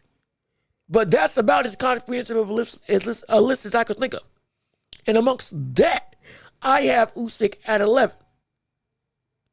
He definitely ain't in that top 5. And he definitely ain't above Ali. But he is definitely one of the greatest we've ever seen. And is really close to being a borderline top 10 heavyweight or to cross that threshold of a top 10 heavyweight of all time. I fervently agree with that. But if you're saying that he's better than Muhammad Ali, that is more so recency biased with what we've seen of recent, which is incredible. I'm not diminishing that at all. But as I said before, this heavyweight division is better than Klitschko's division in his era, but it still has been for almost the entirety of its run a weak division. Outside of AJ, Fury, and Wilder at that point in time when they reigned, there wasn't really any other heavy hitters. Joseph Parker at that point in time had gotten beat. Joe Joyce gotten beat. Wasn't that big. Big Bang Jane could have been a big threat, but we see what happened. No gas tank. Hergovich got beat. And so I'm not trying to, again, I'm not trying to dismiss it. Of recently, he has gotten better. As we're getting ready to watch the Diego Higa fight, hopefully I got Higa winning this fight. I wanted to win. I wanted to win so bad. And so it's this division is comparable to the 80s. I don't think so, but regardless of which, that might be we'll say this conversation for after this fight, because we got to go with Diego Higa right now. Hold on, wait a minute. They start now right now. Hold on, let's call the fight first. We can have that conversation after this fight, as in the low time between championship not even contend, championship positions. But after going through round one between Diego Higa and Antonio Vargas, again, this is for the is it WBO? I think it's for the WBO. No, WBA. Good gosh, it's every title. It's a WBA title on the line. A WBA title between Antonio Vargas and Diego Higa on the line for this fight. Again, we watched Diego Higa roughly I think this is our third time seeing him out on display. We've seen this brother against Takami, the uppercut demon, who was just literally, I mean, that's the closest thing I've seen to George Foreman in this smaller division, because this brother was throwing nothing but bolo uppercuts all fight long in his win against Higa. And so hopefully he can actually get some revenge, though he's older, and win this fight and get a championship around his waist yet again. Hopefully we see that happen. As again, kind of a slower pace than what we saw for the first fight out. Higa trying to slowly but surely work his way on the inside. Good jab by Higa, though it was blocked. Going through both of them in the center of the ring. 3-punch combination misses by Vargas. Higa doing a good job of getting out of the way of some of these shots. Again, they don't have the clock up, full disclaimer, so I'm assuming roughly 2 minutes left in the round. If I'm wrong, I do apologize. As Higa tries to get some momentum, use some flurries of offense, but again, to no avail. Hey guys, I'm trying to do 3 things at once. Hold on, wait a minute, I gotta make sure I don't miss nothing. Double jab by Vargas. Jab by Higa. Both of them in the center.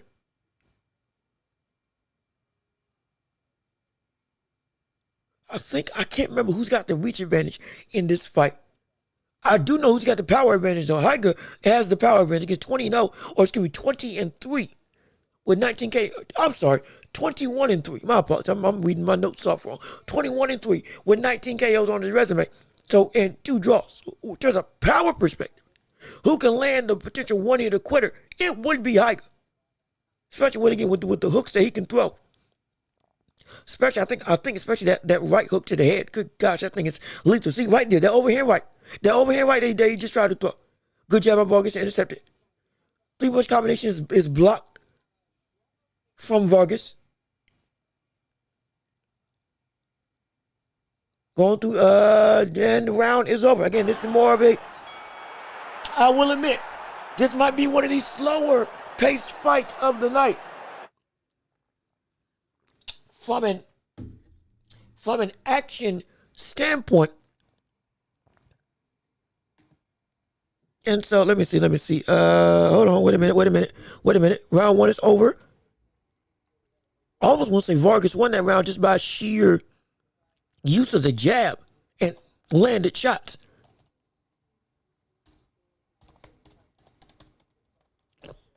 And again, sadly, I want to answer your question in depth in terms of is this division in box, is this heavyweight division similar to the 80s in terms of heavyweight depth or lack thereof?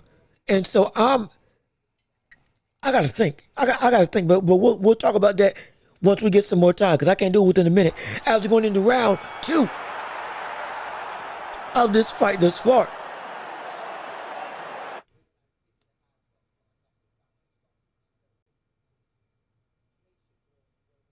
Again, round one, I gave to Vargas. Ooh, good shots by Vargas that almost got through. Now, I don't like, now, unless Higa's trying to get some stamina, I'm surprised he ain't doing more work with his aggression and hooking downstairs to the body like I've seen him do in the past. Three-punch combination blocked from Vargas. Jab to the body by Higa that lands. Going through trying to be crafty and witty against the younger, potentially more spry Vargas. But even still, what the world? What is this? What is the world is going on? The word is this. Something. I'm getting some notification. Hold on 1 second. Hold on. Wait a minute.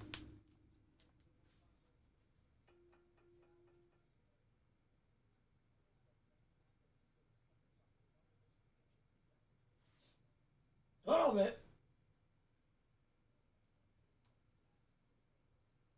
Oh Lord. I might have to shoot. Might have to take some potential technical difficulties. Shoot, hopefully ain't nothing going on with my camera. I'm gonna try to hold it out after this round. I'm gonna see if I can get my camera right. Something's going on with it. It might be the battery. Hypothetical potential. Well, we'll see what happens. Regards to which. Let me see. I'm assuming less than 30 seconds left in round two. I think. Not trying not to keep up with the fight. Gonna have to step away from the camera real quick. And I see your questions. I'm a read them right after this. I just need to let's get through the round first, and I can go answer your stuff. Thus far, I'm doing like 5 different things at once, trying to make sure everything's on the up and up. This is just ridiculous. I feel like I'm a fish out of water. That's a good job by Higa. Again, very much a story. Ooh. That could have been a bad uppercut by Vargas. Now Higa's starting to use his jab a little bit more. 2 of those shots land. Big up, see, and that overhand right. What I tell you, that overhand right is indeed good as Vargas tries to come up with some offense of his own.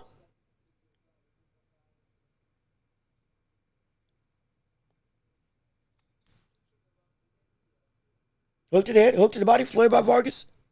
Again, I think it's just the activity of Vargas might be winning this round.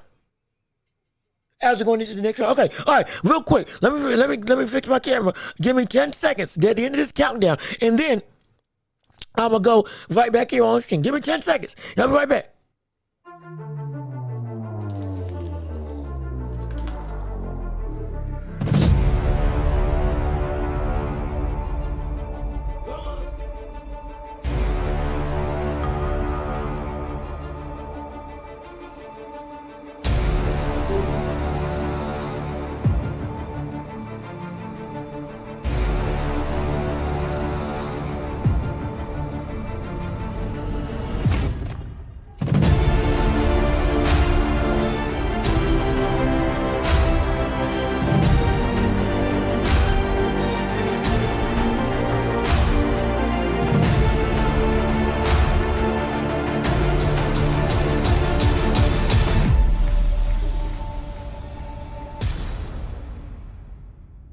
All right, going back into round. Hold on, wait, let me get my camera.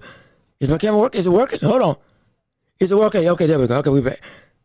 Yeah, had to make sure real quick. All right, we working. We good. We back in the fight. All right, had to take a quick second as we're going into round 3 of this fight thus far. And so going through right now, I think we're good. It's Diego Higa got the see, and now we're starting to get the power coming through for Higa. Now we're starting to use those looping hooks to land some real damage on Vargas. Thankfully, finally, we're seeing the offensive display really starting to come forth. Thank goodness. I was waiting on when this would happen. Also, real quick, while we're talking, I'm gonna clean my camera, make sure that we still looking pretty. There we go. I always come prepared when it comes to looking good. I'll tell you that right now. As we're going through, jab to the body by Higa does land. Jab to the head by Higa. Now business starting to pick up a little bit. Good jab to the body again by Higa.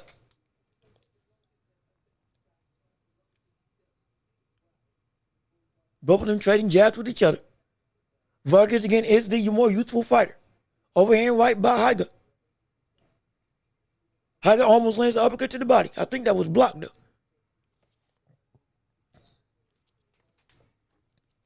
Going through, almost tried to level change, trying to potentially goad Vargas into making a mistake to counter. Blocks a flurry from Vargas. Double jab block. Both of them trade jabs with each other.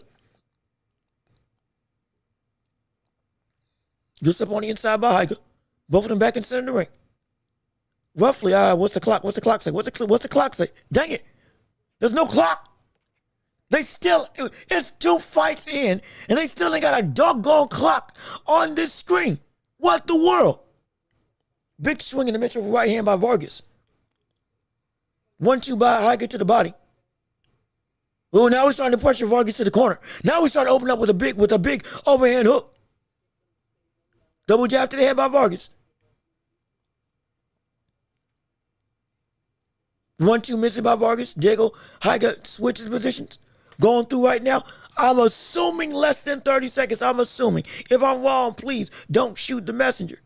Please don't shoot the messenger. There's no clock on the screen for me to go off of. So I do apologize for that. Jab by Higa. 1-2 by Vargas misses. Higa again circles around. Resets back to the center of the ring. Vargas with a shot to the body. Most of Vargas' punches this round have been blocked and or evaded by Higa.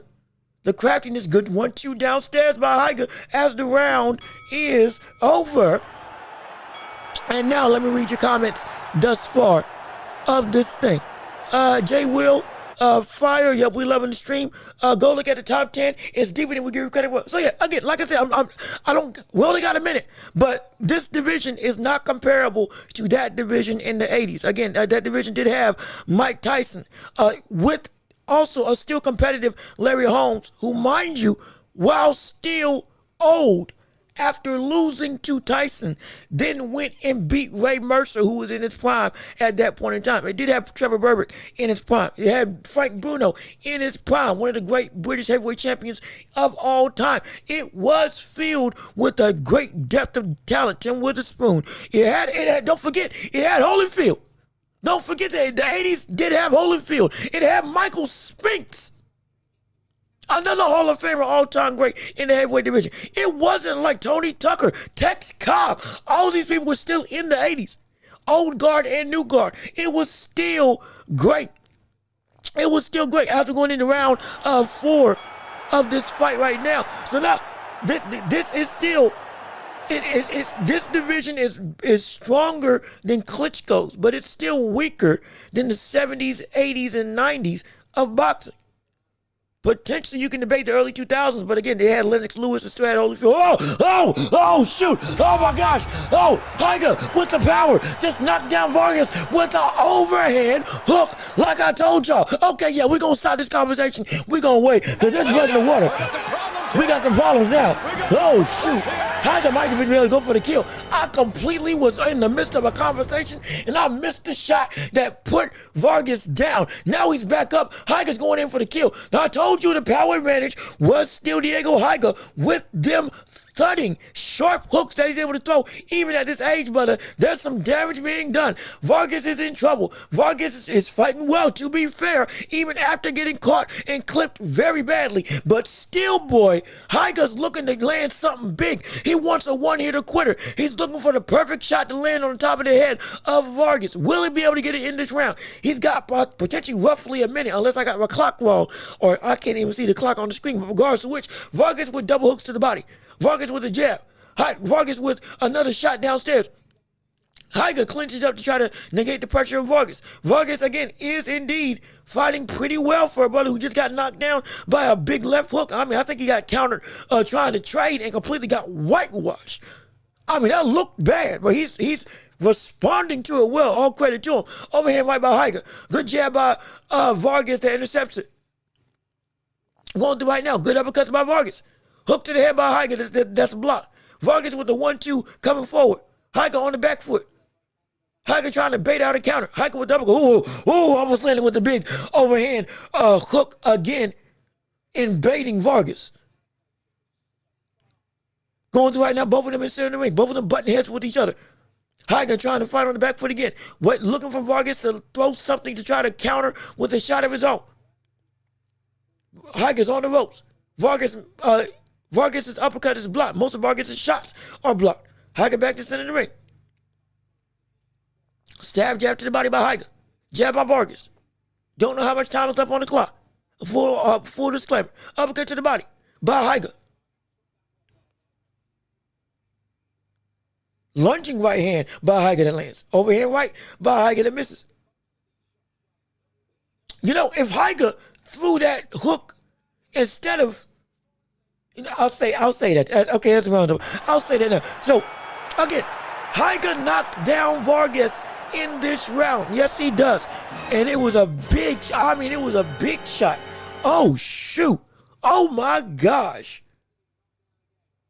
I mean, that was so smooth. Right on the chin.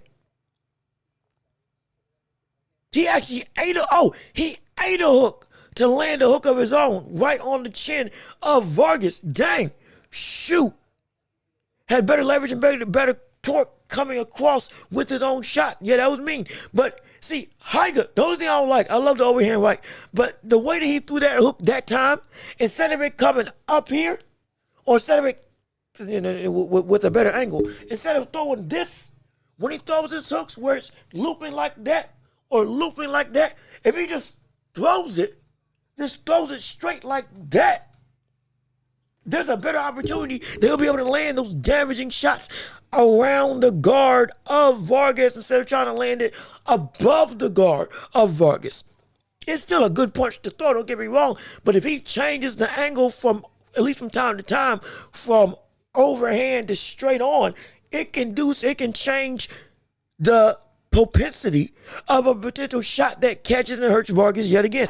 As we're going into the next round of this fight, as both in the center of the ring, Vargas with a three-punch combination that's blocked. A lot of Vargas' shots have been blocked. I can't lie, a lot of them have been blocked. Outside of round one, not much has been getting through for Vargas or for Antonio Vargas at this point in time. Higa closes the distance, tries to land an uppercut. Another short uppercut with a shot to the body by Higa. Hook to the head, hook to the body by Higa.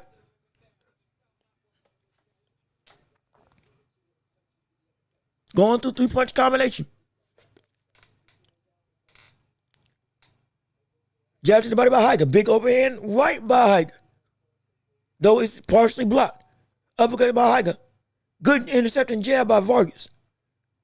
Sending the ring. Vargas now is starting to push a little bit of pressure. Good pull counter by Vargas.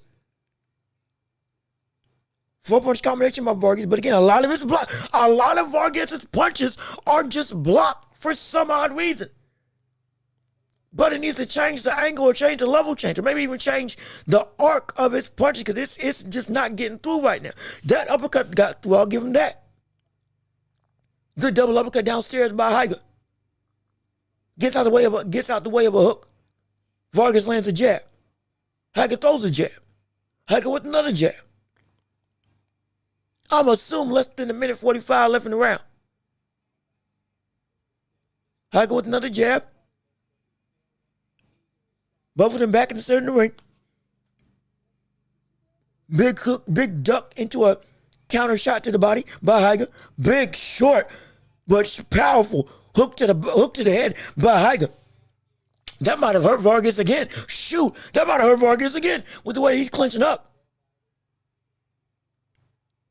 As he's going through another jab by Higa, jab by Vargas. I'm assuming less than 30 seconds left in the round. Hook to the head by Vargas. Jab to the head by Higa. 1, 2, 3 by Higa. Ooh, they almost straight hooks with each other. They almost straight hooks with each other. Going through right now. Long jab to the body by Higa. Back to the center of the ring. Both trade jabs. Higa's had the better exchanges and the better landing shots. Though Vargas may have the volume as the round is indeed over. And let me go back to you all's chats. And let me see. Jay Will, Ali Lewis Johnson, Ali Joe Lewis, Jack Johnson, Lennox Lewis, George Foreman, Larry Holmes, Rocky, Holyfield, Tyson Frazier. I think it's a pretty good top 10. Yeah, I would say it's fair. I think that's a fair thing. You could change one or two guys depending on it. And again, it's gonna be tough because of the era that Usyk is fighting in. That's the issue. Now, if he, with the next era coming up, if he's able to stay until he's like, again, it's gonna be hard. But if he's able to stay to the same age as Larry Holmes, 42, 43, and he's able to still beat the Atalmas and the Caballeros coming up, now we got ourselves a transcendent era star or Hall of Famer that went through multiple stuff with talent that we clearly see is up and coming and is great.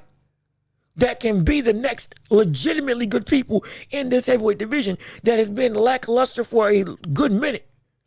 He beats that. Now we got ourselves a conversation. Hey, he might just be in top 10.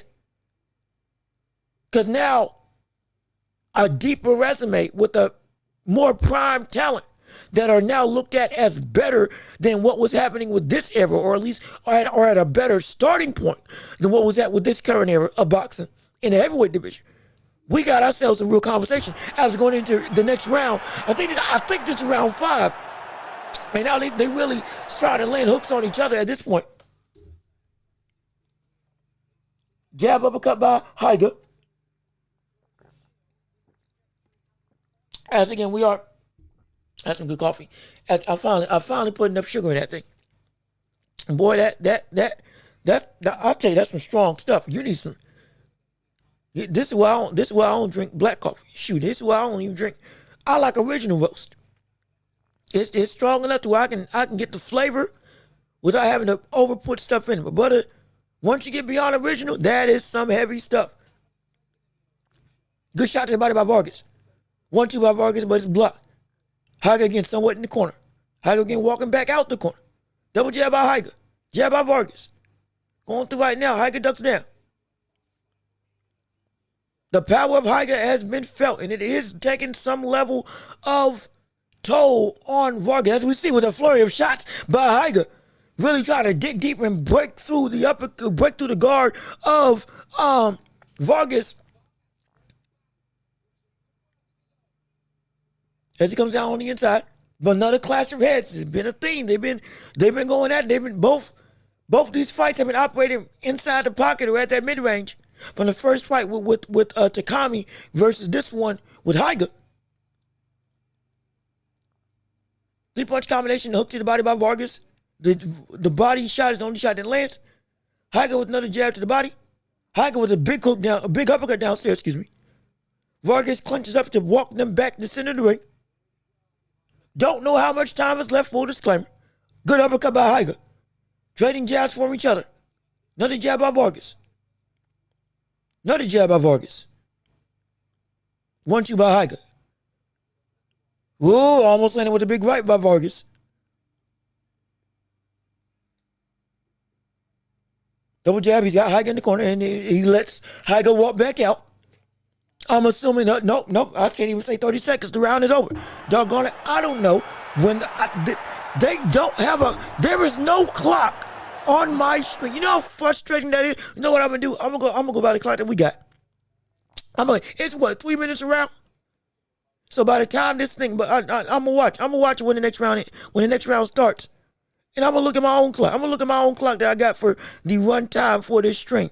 We're gonna base it off of that. Because at this point, brother, I'm trying my hardest. I am trying my hardest to keep track of time. And brother, it can be difficult. And let's see. This your first day boxing? Hey, brother, look, I'm trying, okay? It ain't my first time. It's just trying to throw some shade, because I got some stuff going on. Hey, brother, even the best ones got stuff going on from time to time, regardless of which, we still gonna rock and do what it do. Yes, sir. Also, Sergey, what's good with you? How you doing? So glad. I'm so sorry I missed your thing. We started late as the next round is going up for the fight right now. Okay, at a minute 46 and 30 seconds, that's when this round's gonna be over. All right, that's my track of time. But hello, Sergey, how you doing? Good to see you. Thanks so much for tuning into the show. So sorry I was going through stuff late. I'm trying to call the fights, read the chats, and answer questions. I do apologize. Appreciate you coming up with us on this afternoon or night or morning, whenever you are listening or watching this show. As we're calling the Teraji fight. Is it Taraji? Yeah. The Taraji card on today against Ricardo Sandoval. And hopefully I'm saying, I believe I'm saying it right. If I'm not, again, I apologize. I'm not trying to butcher these names. I really am trying to pronounce it well, but I'm also trying to call action. So to be clear, we're going through. It is, it's been roughly a minute has passed in the round. Vargas with some good uppercuts downstairs. Higa powering with the shoulder to get back to center of the ring. Both of them now we're getting to an infighting war. Now it's about head slots and positioning. Flurry of shots by Vargas. Good right hand by Vargas that lands. Good hook to the body by Vargas. This might be Vargas' best round from the standpoint of punching output and legitimately substantial shots. As the back of that mid-range area, going back to close range. Hook to the body. Vargas almost counters with the hook of his own. Higa uses the ropes to get out of the way of a shot. Both of them back in the infight. Both of them in the clinch. Ref separates them. And they're back into the fight. Roughly 30 seconds left. Let me see if my clock is right. Hopefully my clock is right. Is it 30? Is it going to be roughly 30 seconds left? It should be in once this thing is it's 46:30. Round's over. If I'm wrong, I'm wrong. Let's see. Nope, I'm wrong. I think there's still a minute left. My apologies. As again, Higa's at the ropes. Hook to the body by Higa, or uppercut to the body by Higa. Another uppercut to the body by Higa. That was a good shot by Higa downstairs. I'm watching the time. I'm trying to see the time on the screen. There's no straight up regular clock. This is going to be interesting.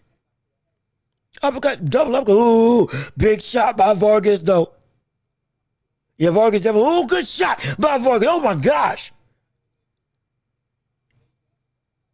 Now it should be less than 30 seconds left. Please be right. Please let this be right. Going through right now. 1-2 by Vargas and misses. This has been Vargas' best round thus far. It's been his best round thus far, and he's been winning. He has been winning. There we go. Okay, round is over. All right. Okay. All right. I think I got the time now. Let me see what country these fighters from. So I think all these fighters are from Japan. I know all three champions. Is it all three champions? The majority of these fighters are from Japan. Higa's from Japan, Takami's from Japan, and Tajiri's from Japan. I think Ramos, I forget where Ramos is from. Hold on. Wait a minute. Can I find it within 30 seconds? I might not be able to find it within 30 seconds, but for the sake of just fluidity, most of these fighters are from Japan. I've been trying to tell you all that the Japanese run the smaller divisions for good reason. Because, brother, they can swat and they can fight. These people can go and they tough. They great. They phenomenal. I mean, they're incredible. They genuinely are incredible. And most of these fighters are from Japan. And so it's great. I love it. I truly do love it. As we're going into the next round of the fight. Oh, good uppercut by Vargas. Oh, that caught Higa's attention. I think there's some swelling on the face of Higa. I think there's a little bit of swelling on the right side of Higa's face as a result of the straight rights. And now that we've seen uppercuts that have landed from Vargas, as he's found a window of success with that right uppercut. But again, Higa has knocked down Vargas earlier in the round or earlier in the fight with a clean count or clean trading hook. Off of taking a shot, he gave a shot right back. I'm going through right now. Both of them trading jabs together. Roughly I want to say roughly 2 minutes for this round. No, excuse me. We still got some time. No, I apologize. Not 2 minutes. Got a little bit more than 2 minutes. Uppercut to the body by Higa. And again, the back in the clinch. Vargas is clinching Higa to stop the interior work. And then when there's some separation, he then throws that uppercut. And then he's able to get the volleys off.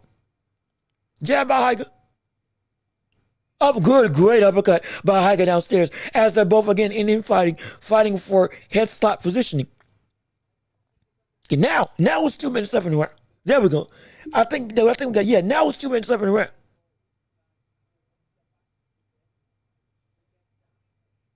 Intercepting jab by Vargas. 1, 2, 4-punch combination by Higa, but a good counter left hook by Vargas. Vargas starting to get timing of Higa now. 4-punch combination by Vargas. Majority of them shots to the body. Jab by Higa. Back to the center of the ring. Good jab by Higa. Going through. Tries to bait out a shot from Vargas. Uppercut. Ooh, another good flurry on the inside by Vargas. As Higa's on the back foot now. Uppercut to the body by Higa. Good hook by Vargas. Vargas, hold on. Vargas starting to take control. Vargas starting to do some work now. Vargas is starting to beat Higa on the inside. This is what the second round I've seen clean that he's been able to win. Another great volley of punches by Vargas. It's the hand speed of Vargas and the volume that's giving Higa a little bit of trouble. And that left hook by Vargas is starting to tag Higa more consistently.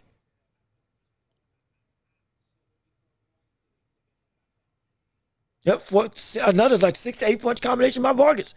Operating out of the clinch as the round is over. And it's shoot. This is, my gosh. Like, see, here's the thing. Higa, see, what got Higa winning initially, once he started his momentum, he was, and I don't want to repeat starting first, because that's not necessarily the only reason, but it was the hooking attack was more effective, and he wasn't as privy at trying to fight on the back foot. And instead of just starting out with uppercuts to the body, he was going, hooking to the head. Right now, Vargas is able to counter Higa off of the hooks to the body. Once he throws that hook to the body, and once he gets on the inside, then on the exit, boom, throw that check hook. Or if Higa throws a shot to the body, eat it, posture Higa back up, and then again throw that left hook, which again has been landed. As we're going into the next round of this fight. Double uppercut by Higa to the body yet again. Both of them jockeying for a position. Let me see. Is Vargas slightly outworking it? Right now, yeah. Vargas is upping his output now and using his hand speed to have a more voluminous array of punches. And when he does that, Higa backs up. And when Higa backs up, instead of just throwing 3 punches and then just letting Higa reset, he's throwing punches and following him out with 2 more shots. Whether it's another shot to the body or a shot to the head or even just a double jab as he exits. As again, 3 the hooks. Right now they're going to war on the good gosh, great day. Wait, Hey, wait a minute. Hold on. Higa, shoot. They really going for broke now. Higa said, all right, forget this. We're going back to just throwing straight up hooks. Forget trying to set stuff up. Now Higa just throwing naked. Vargas again lands another great hook, follows Higa out of the clinch or out of the inside when he tries to gain separation. Both of them fighting for positioning, using the shoulder and head and their head to try to posture somebody back up. Good uppercut by Higa. Uppercut to the body by that was almost a beautiful. That would have been a great angle change into an uppercut if Higa had been like, I saw the vision. Oh, he almost did it again. He almost did it again. As they're back into the mid-range area, going back into close range, uppercut by Vargas as misses. Again, back into the clinch. Couple of rabbit punches on the inside as Vargas again is trying to land anything and everything. Higa is trying to get more aggressive. He really is. I'm not gonna lie. I want Higa to win this fight. Almost lands with that leaping left hook. A gazelle punch. Excuse me, that's the great word I was looking for. Gazelle hook. That's what I was looking for. Made famous by Floyd Patterson Going through, I ain't got a clue how much is left in the round. My gosh. Hook to the body by hook to the head by Vargas. Uppercut by Higa. Higa's looking for it. He is looking for that uppercut off angle. Almost lands it there again. But Vargas would again a flurry of shots that is just landing on the inside, even if it's not hurting Higa as much. Good hook by Higa though. That was a big hook by Higa. Gets out the way with a shot by Vargas. Maybe less than 10 seconds left in the round. I am not sure. I could be entirely wrong. 1-2 by Higa. Flurry by Vargas that most of it's blocked. As the round is over. My goodness. Shoot. His jumping punches are crazy. See, he is trying. See, when they're in the clinch, he is trying to like I don't know if I can turn like I want to, but he's trying like to hop out and then land an uppercut like across the body or like across his guard. Cause like he'll be in the clinch and he'll be on Vargas's shoulder, but then he'll leap and I ain't got much space, can't really turn. But he'll like turn and then throw an uppercut going this way across his face, trying to land on Vargas. It's the right punch to throw. He just keeps missing it. He just keeps missing it. That's the thing. But Vargas is slightly outworking him. I'm so serious right now. After going into round 7, I don't know, because I ain't got the stinking lower third of what we're supposed to be witnessing. So here we go. I hope it's round 7. Again, Vargas with another big flurry, and it's been at least for me, it has been the ability of Vargas to use that hand speed to counteract Higa's more so one punch at a time type of big shot power style. See, like right there, might just be outworking. Though a lot of those flurries were blocked. No, big overhand right by Higa. Oh my gosh. How in the world, I don't know how Vargas stood up to that. That was right behind the ear. What the world? How did he stand up to that? 3-punch combination by Vargas.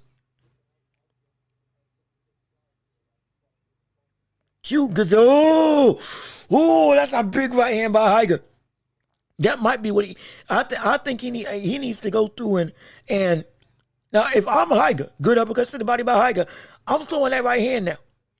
I'm throwing that straight right hand. Uppercut to the body by Higa again.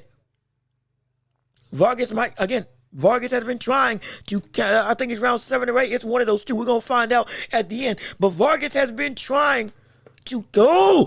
Oh, good shot by Vargas. Oh, that was a big shot by Vargas. Oh, shoot.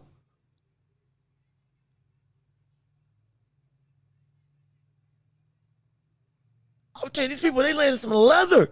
They're landing some leather in this fight. Hook to the body by Higa. Big hook by Higa again to the head this time. I mean, both fighters have been trading huge shots this fight. If I'm Higa, I am throwing that straight right more than I'm throwing that uppercut to the body.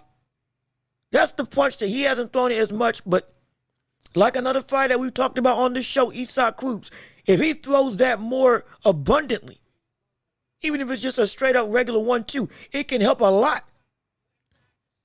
And it can help land those leaping hooks that he wants to land. Big hook and swing and a miss by Higa. Both of them back in the clinch. It's become a really physical and arduous affair right now. Higa's, man, he's been using a lot of energy. Higa's been using a whole bunch of energy in this fight right now.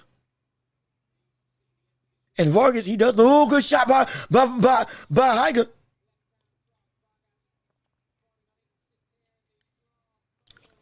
You know what? I think I just realized something. As the round is, I think I just realized something. Higa, what Higa needs to do, he needs to let Vargas get his offense off. That's what Higa needs to let Vargas get his offense up. Because if he lets Higa go with those 4-punch flurries and combinations, it's now been established that the pattern is he's going to follow you out, and he's not gonna stop at 3. He's gonna take the risk and throw 4 and or 5, even 6 at some points in time. It's because you know that that's the case. What you can do, goad him into wanting to throw those flurries. And then with the second he goes for that extra shot, that is, again, it's always a risk when you go through and fight like that. Let Vargas go for those extra shots. And that's where you look for your counter winner. Oh, we're in round 11. My gosh. Shoot, I've been completely wrong. We're in round 11. I'm so sorry. It's the championship. We are literally in the championship rounds right now. So my goodness. Whatever score you got it's make or break last 2 rounds for the WBA title. And see Vargas with a 4-punch flurry. And again, he's operating on the inside. And Higa needs to look. And once that 3rd punch and that flurry goes off, that's when Higa needs to look to actually counter with that big hook of his own. Because Vargas is so committed to throwing those extra shots that there is he lets his offense or lets his defense down. And he's so caught up with it that he can't get caught flush, though he's got faster hands. If you're willing to eat a shot to give a shot, brother, you time it right, you can get the better exchange. And now you can put him in some trouble. You really can. But that's what I would do if I'm Higa. As well as throw that straight right hand more often. As again, they're in the clinch, back in the center of the ring. Higa with another hook. Higa with the jab. Both of them are on the inside with each other. Double uppercut misses by Higa. It's starting to get sloppy on the inside right now. Higa leading with his head. Vargas trying to clinch him up. Going through back to center of the ring. 3-punch combination by Vargas. Jab by Vargas misses. Higa tried to change angle. Land with a hook of his own. Shot to the body. 4-punch. See, I told you, 4-punch combination by Vargas. Vargas is really, I'm telling you, he's working. Vargas is working. Yes, he is. He's working great. But there's an opportunity for Higa to succeed and to take it and to turn Vargas's offense against him. It's there. He just got to time it. Jab by Higa. Hook, double hook by Higa. Jab by Higa. And he almost had it. That was the shot. Got on the bite and almost landed with that overhand right. Uppercut to the body by Higa. 3-punch combination by Vargas. Straight right by Higa that lands. Just throw that more. Another 4-punch combination by Vargas. Double uppercut by Higa.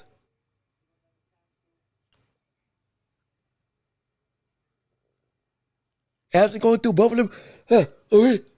Oh, gosh. It is early in the morning. I'm so sorry. I'm not. Almost missing with a big right hand of his own. And that's the right. That was the right mindset. Catch Vargas coming in with those extra punches that he wants to throw. But, 1, you got to land it. And 2, big shots by Vargas. Vargas is starting to take control of the round. As the round is over. Shoot, man. And again, I'm biased because I want Higa to win. I can't lie. I want Higa to win. I really do. What a shot. What a shot by Higa. And Vargas still able to stay up to that. That's insane. That's insane, man. Higa might need a knockdown just to have a chance to win this fight. To have a chance to win this fight, Higa might need another knockdown. Because after that knockdown, it's been slowly but surely Vargas getting control and outworking Higa with just a more voluminous level of punching. As this is it.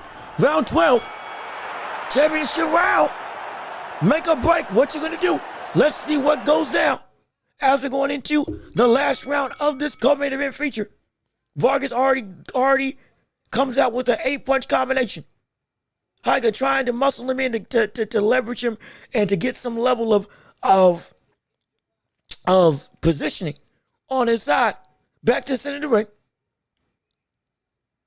Higa with a big uppercut. Higa with another big uppercut that lands on Vargas.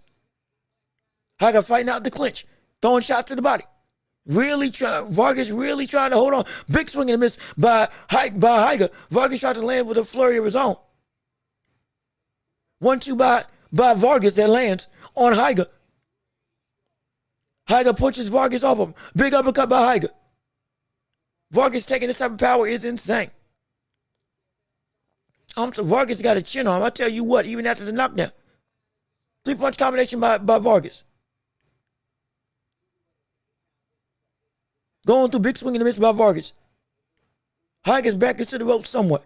Comes back in, big 1-2. Big uppercut, overhand right combination. If we're in my anime fans, Wolf Fang combination as it's called for Hajime no Ippo.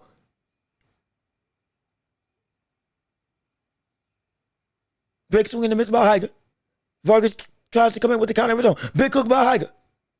Vargas again is clinching on to Higa. Trying just to, I think he might just be trying to stall out the round outside of just trying to go to war. Yeah. Oh, yeah. Higa, you got to work. You're going to have to work bad because Vargas is not going to let you fight. Yep, he's going to bring him down. Yep, he's trying to do everything he can to waste time. Yes, he is. This is bad.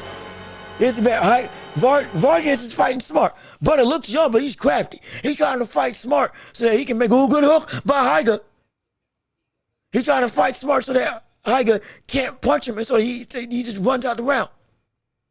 And he's clenching him up now. Yep. Vargas feels he's got this in the bag, and he's just going to hold Higa to Kingdom Come. Big overhand right by Higa. Oh, good shot by Vargas. Oh, good shot by Vargas.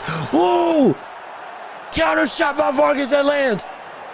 That caught him bad.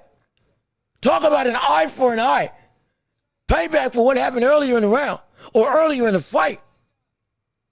With Vargas getting caught with a similar situation of a shot. Now Vargas is going in for the kill. Higa might be getting hurt. Higa might be in trouble. In these last couple seconds in the round, can Vargas get the KO? Vargas is just coming out like a whirling dervish. He's just trying to land anything. Almost lands a big hook of his own. Last couple seconds in the round, I believe. Higa's hurt. As the round is over. Oh my gosh, yeah, that knockdown sealed it. Vargas got this. Vargas won this fight. Vargas absolutely won this fight. Yes, he did. Absolutely, he did. Dang it. I did not want that to happen. I'm sorry. I'm a Diego Higa fan. I wanted Higa to win. I can't lie. He outworked. He outworked Higa. Vargas outworked Higa. And off the initial knockdown that rocked that brother, he went through and was able to overcome it. And again, smooth. It was a short uppercut. It was the start. He started most of his flurries with that uppercut in terms of Vargas. And it was the uppercut at the start of Higa's shot that caught him right on the chin. And look, brother, eye for an eye from the knockdown that he had earlier. He repays it with a knockdown in the last round. That solidified that fight for him. Vargas won this fight. Dang it. Shoot. I mean, again, congratulations to him. He should win this fight. But I wanted Higa to win. No. I wanted Higa to win so bad. Shoot. But I tell you what. Vargas ate some shots all fight long. I can't lie. I'll tell you that. Vargas was eating some punishment all fight long when it comes to this with this fight. I'm so serious. He was eating some major shots for one of the biggest punchers in this division. Was able to withstand it. And was able to, from the knockdown, adapt his style and begin to outwork, slowly but surely, become more voluminous and more active and started following Higa out of exchanges instead of just letting Higa be able to operate with big shot, and then one-to-one type of blows. And so, again, Higa as a fighter, though he's older, he is still competitive. Don't get it twisted. Don't get it twisted. As they're reading the result right now. Oh, it's a draw? It's a draw? Wait a minute. Wait a second. That fight was a draw? Wow. Oh, I don't know about that. I don't know about that. Ooh. I don't know about that. I thought Vargas won that pretty clean with that knockdown solidifying that fight. Oh, shoot. Unless I was just watching something different. Oh, my gosh. Do y'all agree? Was that fight a draw? Should that have been? Dang. Woo. Huh. I don't know about that. I'm not, again, for me, hey, I'm glad Higa didn't lose. I'm a fan of Higa, but I don't think he won that fight. I don't think he won that fight. I thought he lost that fight. Competitive. But I thought he lost that fight by like 2 rounds. Clean, especially with that knockdown. I thought that was the thing that sealed the deal. I did not expect for it to be a draw. Oh, shoot. Dang.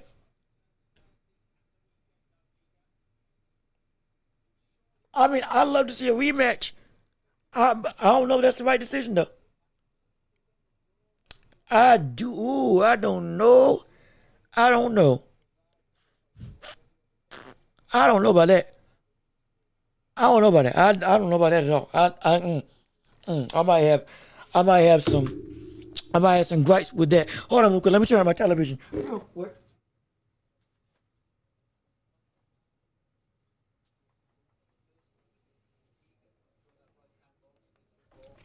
Yeah, that was I well, yeah, I don't agree with that. I don't agree with that. But now we got some time. We got some time. We can talk about other stuff in the boxing world. Like actually, I can go back real quick to that question that is Vargas Mexican? Yeah, I think he is. I think Vargas is Mexican. I'm getting nothing but true boxing fan from you, bro. I'm tuning in for hey man, I appreciate it. Hey brother, I'm happy. I'm excited. Like I said, I told you, we're gonna give you excitement. We're gonna give you professionalism. We're gonna give you everything that you can get. You can't get no better than what you get right here with this community. Oh, I can't wait till you come in, brother. Be here tomorrow. You're going to see all this and more when it comes to talking the world of boxing and beyond. We also talk about the NBA. We also talk about the NFL. We also dabble into other things like with sports, movies, all that stuff that you all want to discuss. Primarily, this show has evolved into a boxing show. I can't lie. Audience was there. We were throwing stuff at the wall trying to see what would stick and what wouldn't. Apparently, boxing sticks. Boxing sticks immensely. And so because of that, hey, we down for it. We'll talk about it. We'll be about it. No question about it. And hopefully we can make this into a conglomerate and a real empire that grows and thrives. Absolutely. But real quick, but I appreciate your enjoyment of the show. And hey, if anybody else hasn't already, we already had Unbiased Brim come through and subscribe. If you haven't already, please go ahead and subscribe to the channel. Yes, sir. Come on and join the empire. Hit the notification bell if you haven't already. Hit the like button, and so we can go on and push this show to the algorithms of all the boxing and media world all across the internet. And also be sure to share the show with everybody that you know so we can keep on building up this empire together with you and me. We can make this this be the greatest thing since sliced bread. And we can make this a mogul and a monolith of a community, all with you and your support. And if you want to give and you want to help support the show while we're waiting to get monetized, we're still in the process of going through that whole thing. If you can help, Cash App, PayPal, links in the description. If you can give something, anything will do. We support, we would appreciate it oh so much, and it would mean the world to us. We can shout you out if you give us something. Just put what you gave into the chat, and then I can go and verify on whatever platform you gave it on, and then boom, we can give you your just due and your props. So we appreciate it oh so much. But again, going back to this conversation of the heavyweight era, real quick, because I know here's some other stuff I wanted to talk about while we had a little bit of time in the space of boxing. Because now we got some got a little bit more leeway. But shoot, what was I gonna say? Shoot, I was about to say something. Are we about to get a call out? Are we getting a call out? Well, hold on, time. Are we getting a call out? Oh, shoot. Wait, hold. Wait a second.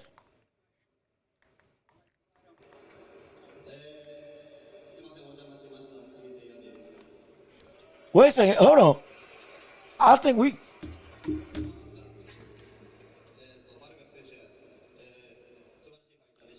Are we getting a direct call out? Oh, shoot.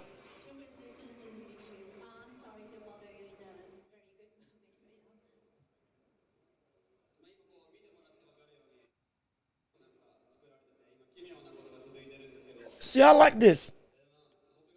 I wish we had boxing do this more often. Wait a minute.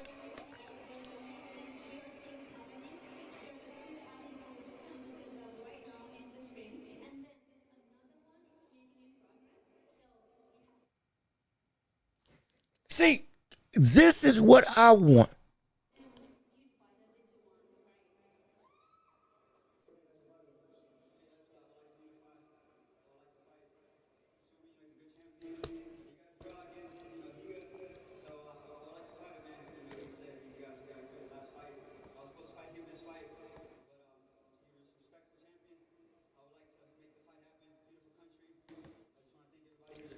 See, and now we got ourselves a unified championship fight being made right here, right now, in the center of the ring, within the meeting caller. See, here's the thing. Let me tell you something right now. If we had this more consistently in boxing, this would be so much more advantageous for the world of boxing as a whole, especially here in America. If we had this level of consistent, like, hey, I'm stepping to you and I'm calling you out, I got a belt, let's make it happen. Why can't we get this on a wider scale for more consistent means in the boxing regime? We get it from time to time and we like it, but brother, this was immediate. This dude was on, the brother was on he was on the apron, waiting to get into the ring to call him out, to say, hey, let's unify.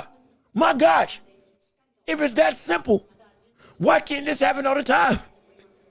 It makes me question what's going on with the boxers at these smaller weight divisions versus the boxers at these bigger weight divisions. Why is it so difficult to get these fights agreed to and made right in front of us? It doesn't make sense at all. But my gosh, this is why I like these smaller divisions, because when I tell you they don't waste time, they don't waste time at all. I'm telling you, they don't waste time at all. They just don't. They just don't. But let me keep on reading what you all have to say. By the way, I'm T number. Oh, so we got another one. Oh, shoot. You missed out. We had a poll yesterday on this very question. Norman versus Haney. Who's got who and who people think is going to win. Now, crazy enough, it's been a 50-50 split on this channel of whether or not we got Norman or for who we have with Norman and Haney. It's 50-50 down the middle. At least last time I did a poll on here that people saying they think it's an even split. Now, I don't think it is. I firmly believe it's a 60-40 fight that we got Norman should be able to knock out Devin Haney. You're doggone right, I believe that. Because Haney's in trouble. I fully believe Haney's in trouble. And it's not because Haney's a bad boxer. It's because I'm scared of Haney's mental standings. Not from the standpoint of he's a scared fighter, but from the standpoint of is he gonna fight like the Haney that we've seen in the past, like the Cambosos, like the Lomachenko Haney, like the Jorge Linares Haney. He fights like that type of Devin Haney. We got ourselves a very good competitive affair. But if he fights like the Haney that we saw against Jose Ramirez, it's going to be problematic. If he gets to a point where he can't outbox Norman and he reverts to going to Jose Ramirez, brother, that's where I'm really scared. Because if he reverts back to that, there's no way he's not going to get knocked out. And there's no way he can tag the likes of Brian Norman Jr. and hurt him and get him in trouble. There's just no way. There's no way. And I've been asking this question. Who or what do you see that Norman, what do you see that Haney can do to beat Brian Norman? Because I have tried to play out every scenario and I have tried to go at every single angle of what I know Haney can do as a fighter, with his footwork, with his jab, with his hand speed and countering ability, with his ability to set traps and be defensive and make you miss. With understanding already he can't hurt him. I get that. Regardless of which, brother, I don't think he can outmaneuver him. I don't think his footwork is going to be able to escape the pressure of Brian Norman. I think we're going to see another Lomachenko situation where Lomachenko was able to cut off the ring against Brian Norman, Lomachenko was able to cut off the ring against Devin Haney and force Haney to have to fight on the inside. I think we will see Brian be able to do that same thing, on top of having the ability to have a better reach and be stronger than Haney, be nearly as long from a reach standpoint as Haney, and have power and hand speed that Haney won't be able to get out of the way from like he was able to do against Jose Ramirez. And I'm not saying it's up to the level of Ryan Garcia, but we do know that with his ability to cut off the ring and with Norman's own reactions and instincts, he can tag Haney off the jab and hurt him bad. He absolutely can. It can get dangerous. He can nullify most, if not all, of Devin Haney's boxing ability, whatever game plan he brings to the table. And if he goes the same way as Jose Ramirez and runs, not boxes, but runs, because there is a difference. We covered that. If he runs like he did against Jose Ramirez, he's definitely getting knocked out. Because now you're fighting so conservative that you just don't want to get hit, and now you're in a position where you don't have anything to give back. And you're scared to give anything back as well, because you don't want to get caught. Now you're in a world of trouble. So I'm like, if you can pose to me a way that Norman can get caught up in Haney's game plan, I want to see it. And I want to hear it from you, because I'm legitimately interested. Because I cannot think of any other fashion that we will see the likes of Norman. Or excuse me, I can't see any way that we don't see this fight going other than Norman knocking out, or at least knocking down, Devin Haney multiple times. I can't see it any other way. And so, but let me see. Let's see. I see. Oh, wait, hold on, Brim. You've been around. You've been across the way. Wait a minute. Oh shoot! So you know when in these boxing streets. My apologies. Excuse me. I'm so sorry. I didn't know I was in the presence of royalty when it came to the boxing community. I apologize. Shoot. Hey, I'm glad that you think we're worthwhile to come about and see about the boxing, see about this community. I'm glad that you think we're good enough, because you know your stuff. So apparently, I appreciate it. Absolutely. Let me see. Bring your pillows November 22nd for the Haney sleepover. That's what it's looking like, at least to me. At least to me.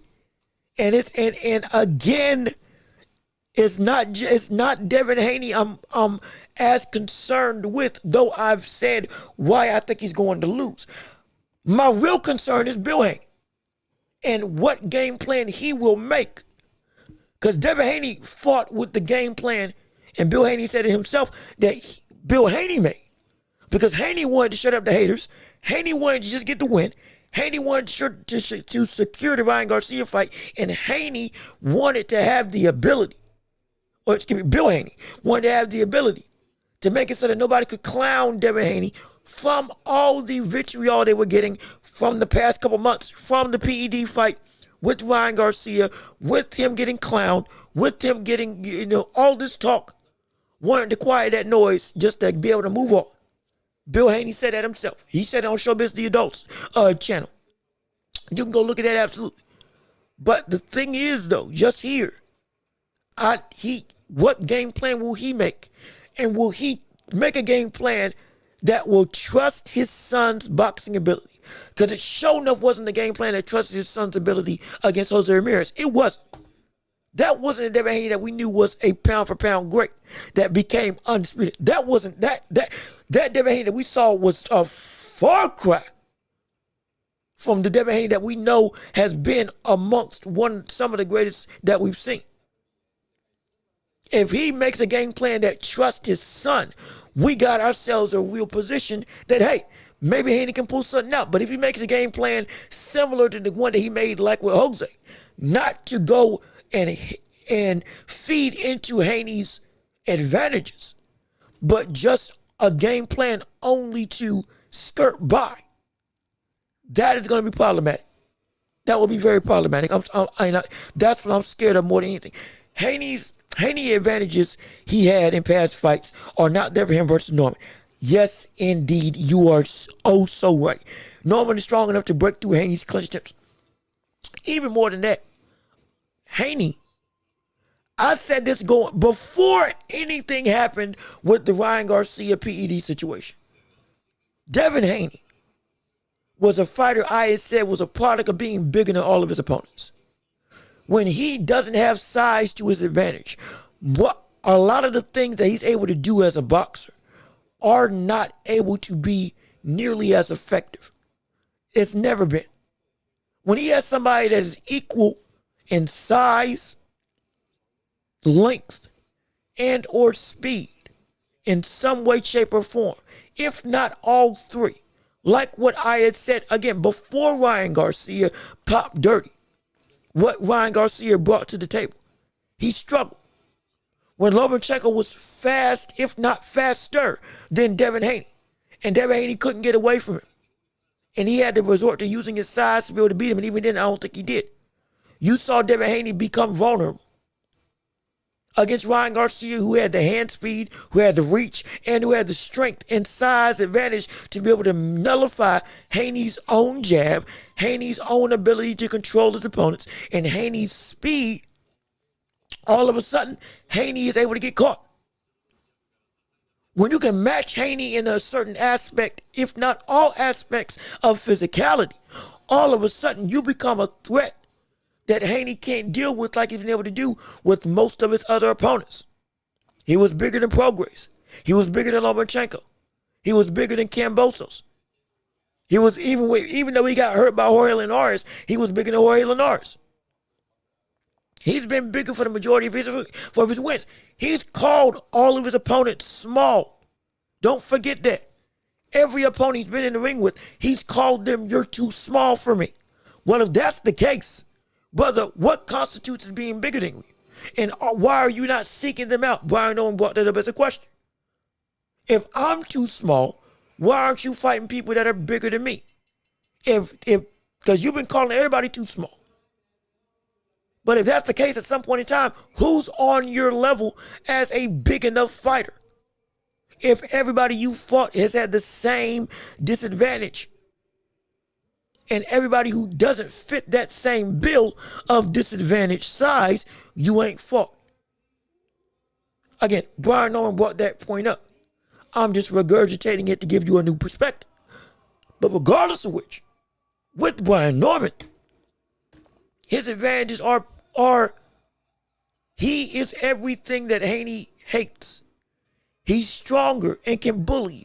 Haney hates that. He's as long as Haney. So you can't just out-jab him with reach and be safe. Haney hates that. He's got great footwork. It ain't quick feet, but it's still good feet because it's smart feet. And we brought it with Shakur, how he has an old school type of flair in how he goes about moving around the ring. Shakur said this about Brian Norman. It's an old school type of movement. That it's smooth. It's clean. And it ain't fast, but it doesn't need to be. Because he understands positioning. We said this on Thursday if you want to go back and listen to the show. But on top of the power, that of course we know Haney's going to be petrified of potentially when he steps inside the ring. It's definitely going to try to stay away from. And Norman's got enough hand speed to be able to, brother, I can tag you and not be as outmatched in the speed department to the point that you are going to be oh so safe being able to throw your safest punches. You can't do that no more. Your jab is vulnerable to me. Or excuse me, your jab is vulnerable to get countered for me. Just like it was for Ryan Garcia. I might not be Ryan Garcia, absolutely, but I'm still good enough. And I'm definitely quick enough. That, brother, I can make that jab obsolete by making you not want to throw it. Because I'm able to counter it and time it. With the right hand, with the left hook, with a parry counter shot. Because Brian Norman's great at parrying. He's got a lot of things in his arsenal, boy. And it's everything that Haney hates. And he's nearly as tall as Haney, too. And he's stronger than Haney. Yes, he is. Physically, he's strong like an ox. Haney's big, absolutely, but he ain't nowhere close to the strength of Brian Norman. He ain't going to be able to beat him in the clinch. He ain't going to be able to control the clinch in terms of Devin Haney. It's a litany of things that he just won't be able to do. And so it mitigates his game down to a very finite ability of what he can make to win. Oh, shoot. I'm sorry. Let me finish my statement. So that's why I'm excited. I see this fight because I think we're going to see Norman really beat Devin Haney clean without any sort of hiccup. But also, I'm sorry, I got excited. Taraji just did a Fist of the North Star level entrance in terms of You're Already Dead. The sound, the blood. I'm sorry. I'm a big anime fan. That was dope. Fist of the North Star, if you know the anime, the pressure points that you hit on the body, and then the people just explode.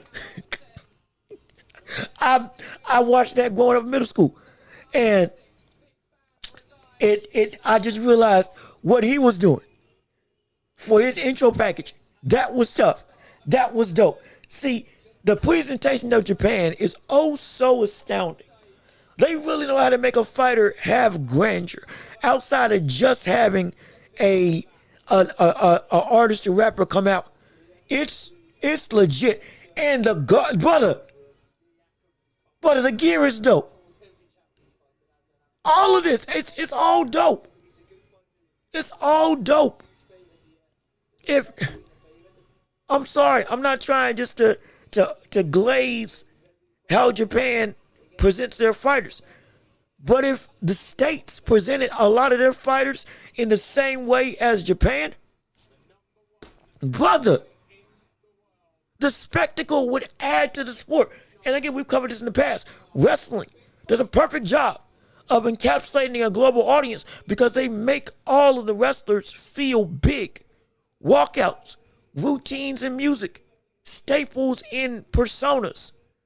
They accentuate that.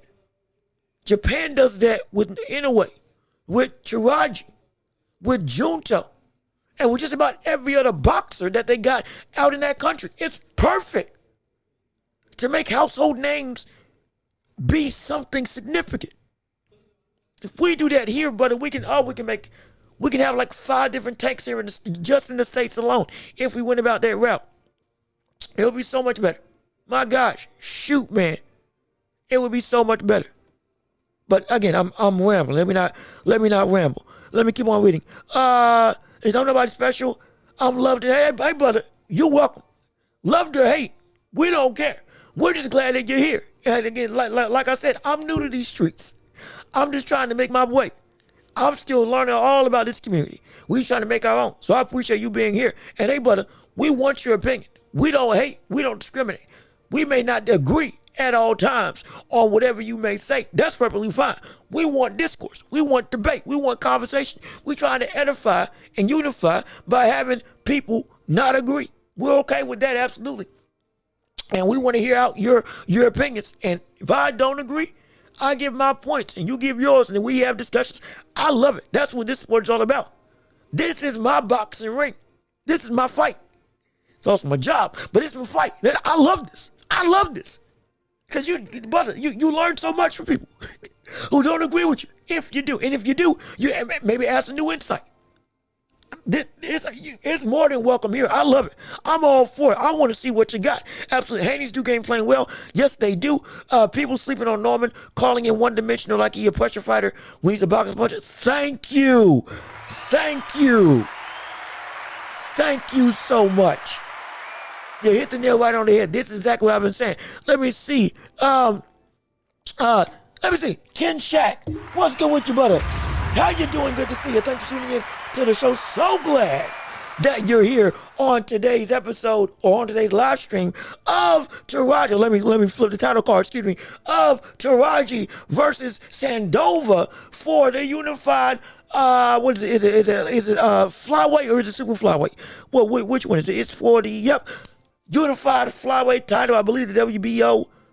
I'm sorry, the WBC and. It should be the WBO, right? Am I wrong? Am I tripping? Is it not both? It better be both.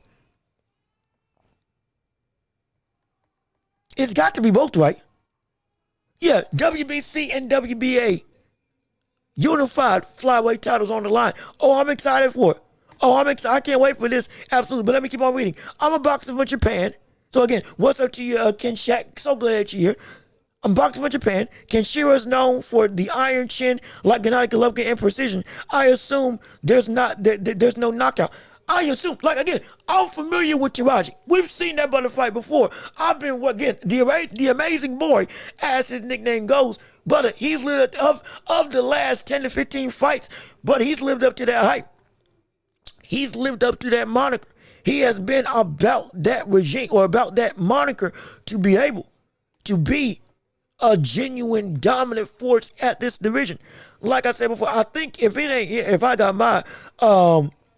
I have my stuff correct, I think he is close. Or if he moves up in weight, he might be able to fight against Bam Rodriguez if he chooses to move up at 115 to fight that brother, who is genuinely one of the best pound fighters in the world, top 10. I got him, I think I have him 6th right now with Taraji. I think I got Taraji 10th. Then I got Dave Benavidez above him. I got to look back at my thing. But yeah, no, we're familiar with him. 25-0, or excuse me, 25-1, 16 knockouts on his resume. Has been, again, it's definitively the pound for pound number 1 in the flyweight division outright, most likely. Unless some people have some different opinions. But we're excited for him. Brother can eat a shot. Brother's got great volume. The brother, like other boxers that we've talked about, can flip a switch on a dime. He's incredibly exciting. To some degree, does he rely on his chin too much? I will say yes. But again, that's a nitpick for the stylistic fighter that he is, because he always brings a show. Yes, he does. Oh, absolutely he does. Taraji's a real deal. And if you haven't seen him, you're about to witness why this brother's pound for pound. You're about to witness why this cat's really about this boxing life. And beyond just Japan, brother, he's the world over. This cat's one of the best boxers in all of this sport. No question about that. No question in my mind about that. So I'm telling you, hopefully this is going to be a potential rude awakening. Now, could there be an upset? Absolutely. Potentially there could be, because again, anybody's got a puncher's chance. And I'm not saying that Ricardo doesn't have a shot or ain't a good boxer, but I am going to say, brother is outmatched, in my opinion, heavily in this fight going up against Teraji. So I'm here for it. I'm here for the action. So we can you can put your opinions in the comments down below. Who you think is going to win? How you think this fight is going to go? I got this fight ending by knockout for Taraji in not 7, in 9. I got this fight by knockout for Kenshiro Teraji in 9 rounds. Yes, I do. Yes, I do. So if I'm wrong, hey, don't shoot the messenger. But if I'm right, I keep my streak up. I've been doing pretty good with these predictions since I've been starting it, like a year ago. When it comes to predicting these fights, we're gonna see how it goes. But either way, we're excited for it. He once lost to another Japanese fighter that is currently the IBF champion, Yabuki. That's who he lost to. I was trying to remember who the loss was. But again, even with that defeat, he is still, one loss doesn't negate your fighter.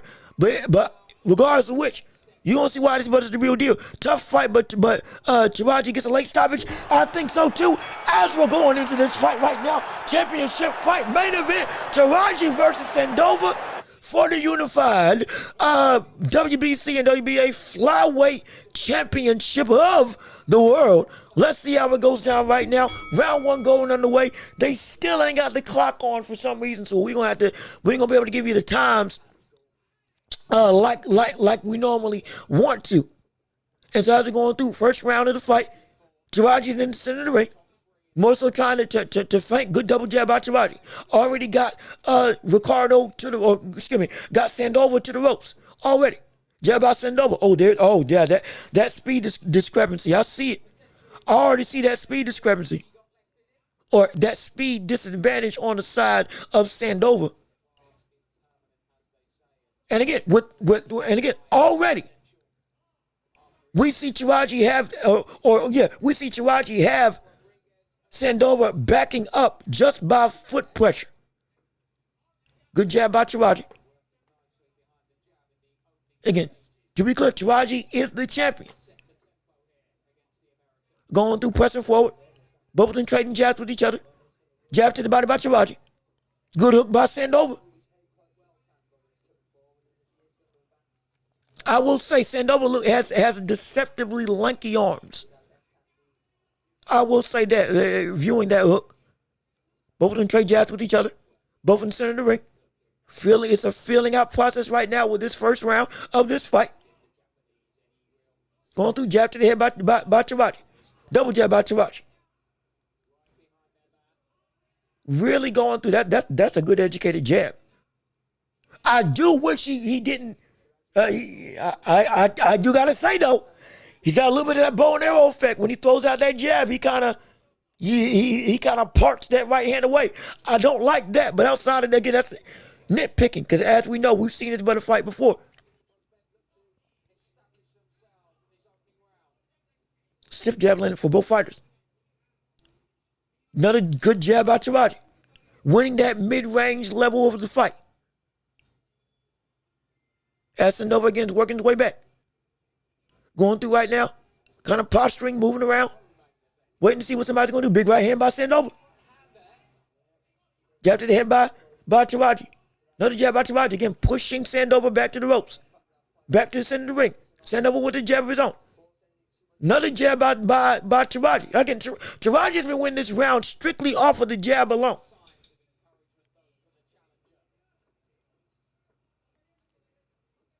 Good avoidance of the body shot by Taraji. Again, backing Sandova to the corner.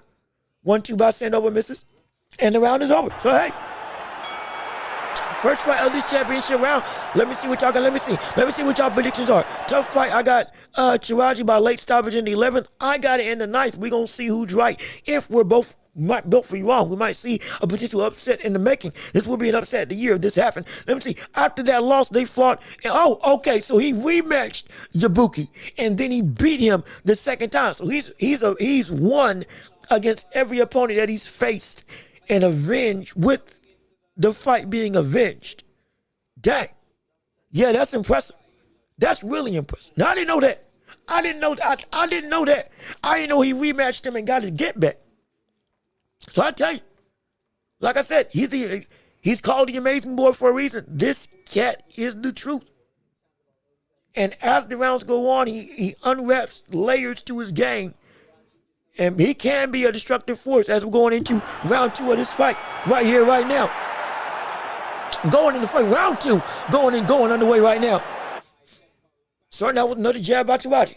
Going through it again, using those subtle hops forward adding pressure to his game and making it so that Sandova is almost instinctively walking back. Good uppercut to the body by Sandova with some respect. He is game in the ring. Going through again, it's the start of round 2. There's no clock on the screen, so I can't really give you a time. Only thing I can do is give you the blow by blow. Hook block, oh, good right hand by Sandova that lands. But again, Taraji ate it well. First round was won off of the jab by Teraji. Good right hand by Sandova. Now, see, he's starting to find something. Sandova's starting to try to utilize that good hook, good lunging hook to the body by Sandova. He's trying to use that length and land that straight right hand on Teraji. Right now, that's been his best, most effective weapon thus far. Going through right now. Jab, 1-2 by Teraji. It misses, but again, it pushes. It's building into the game plan of, oh, good shot by Sandova. Hey, bro, oh, shoot. My gosh, wait a minute. Hey, that iron chin, hey, it's coming into play right now. My gosh. That was flush. Dang. Going through right now, another jab by Taraji. Again, still keeping the pressure even after getting caught with a good, sharp counter by Sandova. Big hook to the body. Almost slips on the referee's foot. 3-punch combination to the body by Teraji. Going through 1-2 by Sandova, misses. Triple jab by Sandova, misses again. Sandova's already landed a big straight right hand. Looping a hook, misses. Oh, almost got another trade. Oh, that was almost a scary trade by Sandova and Teraji. Double jab by Sandova lands. Going through Teraji again, still keeping up that pressure. Yeah, that buddy really does trust you. Good chopping right hand by Teraji.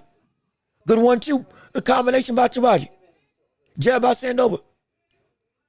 Now Sandova trying to apply some pressure. They're back to the center of the ring. Rounds probably getting ready to end in a little bit.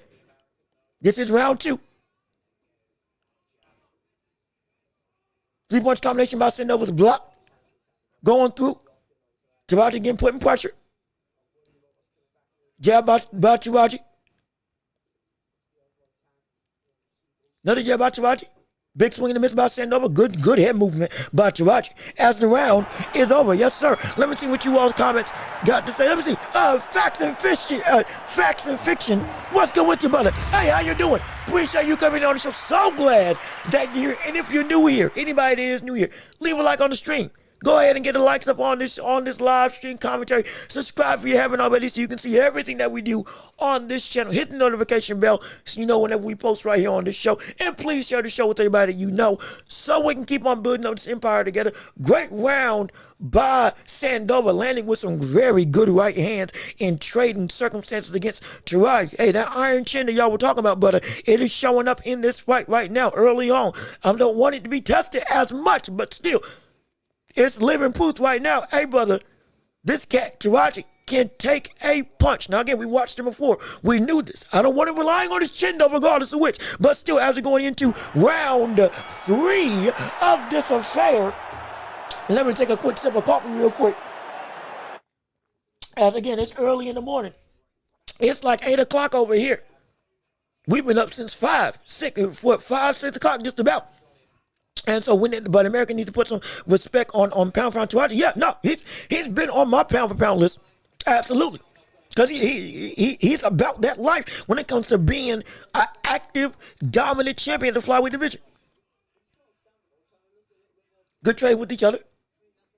Going through center of the ring. Again, we're in round 3. Good straight right hand by Sandova. 1-2 by Sandova, misses. Uppercut by Sandova. Sandova's starting to let his hands go a little bit more. Again, that right hand that was landed in round 1, he's now starting to really try to rely on it as these rounds have gotten further and further along. 2 minutes, 5 seconds left in round 3. Now that I actually see the clock on the screen, because they pan over to it, thankfully. Good right hand by Taraji. As it's going through. Jab to the head, triple jab to the head. Both of them in the center of the ring, trying to jockey for position on the inside. Double jab by Sandova. Big chopping right hand by Taraji. Taraji again putting pressure. Sandoval's going to try to look for a right hand most likely. Jab by Taraji. No, jab by Taraji. He's keeping him on the ropes.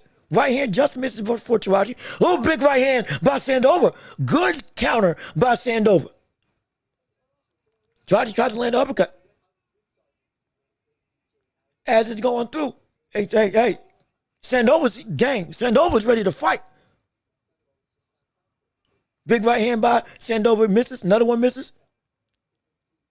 Again, Taraji still applying that pressure to Sandova. Sandova's got that right hand by Sandova is really a scary prospect. Good hook around the guard by Sandova.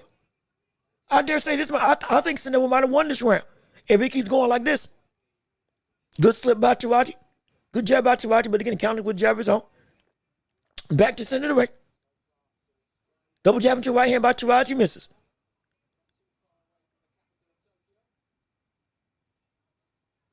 Big right hand by Sandova misses. Big hook by Sandova.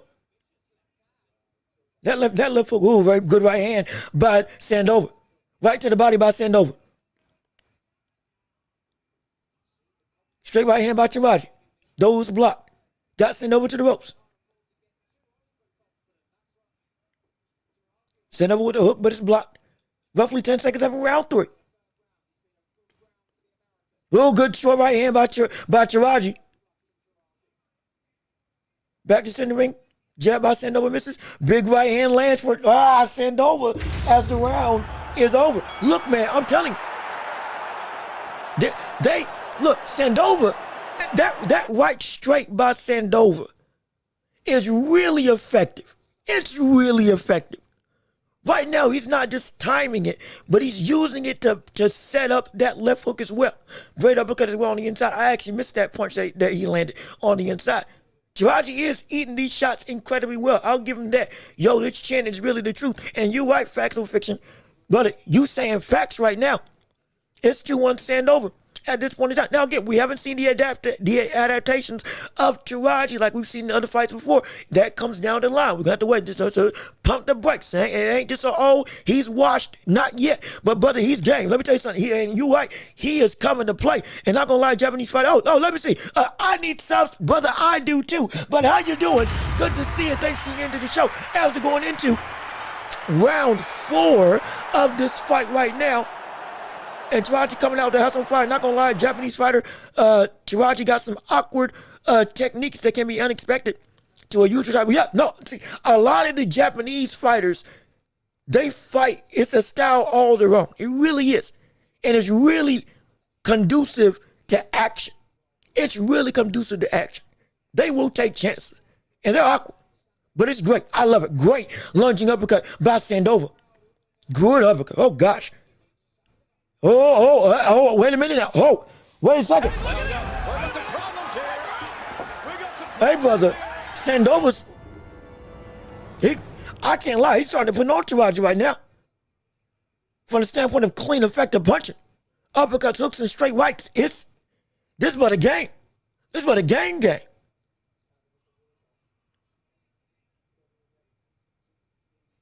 Back to center of the ring.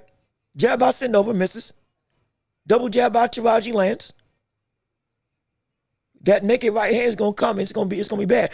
Almost lands with another right shot off a jab. And then, I told you, see that naked right hand. I told you it was coming. That's the punch that Taraji needs to look for. And he also needs to move his head differently because he's getting caught because he isn't moving his head away from where that shot's coming from. In terms of Taraji. Good 1-2 by Taraji. Sandova tried to respond and counter with the uppercut. Ooh, big hook by Sandova. That's a big hook on the inside by Sandova. 1-2 by Taraji. Good straight right to the body. Sandova with another right hand. Oh, it's going to be another left hand. Hook again by Sandova. Right hand by Sandova. Good gosh, brother, wait a minute. Good jab, good intercepting jab by Sandova. And by Taraji. Jab by Taraji. He's got Sandova to the corner, but Sandova's been able to, good chopping right, good straight, not straight, good hook, good right hand hook by Sandova. Jab to the head again. Now Sandova's landing jabs. 1-2 by Taraji. Hook to the head by Sandova. Oh, good counter hook by Teraji off of the slip. Jab by Sandova, jab by Teraji that lands. Double jab by Teraji. Right now, this is it's still Sandova's round though, even still. Good jab. Taraji's starting to find some momentum. But boy, that naked right hand by Taraji is or by Sandova, another right hand by Sandova. That right hand, boy, it is landing at will right now. Jab by Sandova. Good hook on the inside. They both land with throw with a barrage of flurries as the round ends. Hey, brother. Hey, man. Hey, cat. Shoot. Hey. Hold on. Listen, you got a 3-1. I do too. That's my, hold on. Let me see this real quick. Let me check box rec. Hold on a second. Like I said, I try to make sure I know as many people as I can. Some people might get lost in the trouble, in the shuffle. And excuse me, for not being as knowledgeable. I'm trying to learn I really am. But let me check his record real quick. I knew he was a competitor. 26-2, 18 knockouts odd. Okay. That makes sense. That makes sense. Okay. This is what ain't just some unknown. This is number 6 ranked brother in the world at flyweight and number 2 ranked brother in the States. And the buddy got some crack. He got some crack to him too. So I wasn't devaluing him, but I didn't understand the value as much as I do right now. Okay, that explains some things. As we're going into round, what is it, 3-1, that's 4, round 5. This is round 5 of this fight right now. Sandova's up 3-1 at this point in time. Really, Sandova's got some good eyes. Yeah, he do. He got some good eyes to track him, and he's got great timing. And him him tagging to Taraji with that straight right hand has been his bread and butter. Naked, without any setup. That's been the things that's been great. That's been the things that's been working really eloquently. Straight right to the body by Sandova. Another big right hand by Sandova. But that one was blocked, though. Good combination by Sandova and good shot to the body, too. Hey, brother.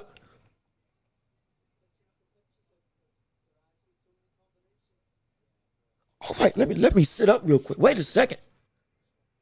Good hook by Sandova. Good another hook by Sandova. Jab by Taraji.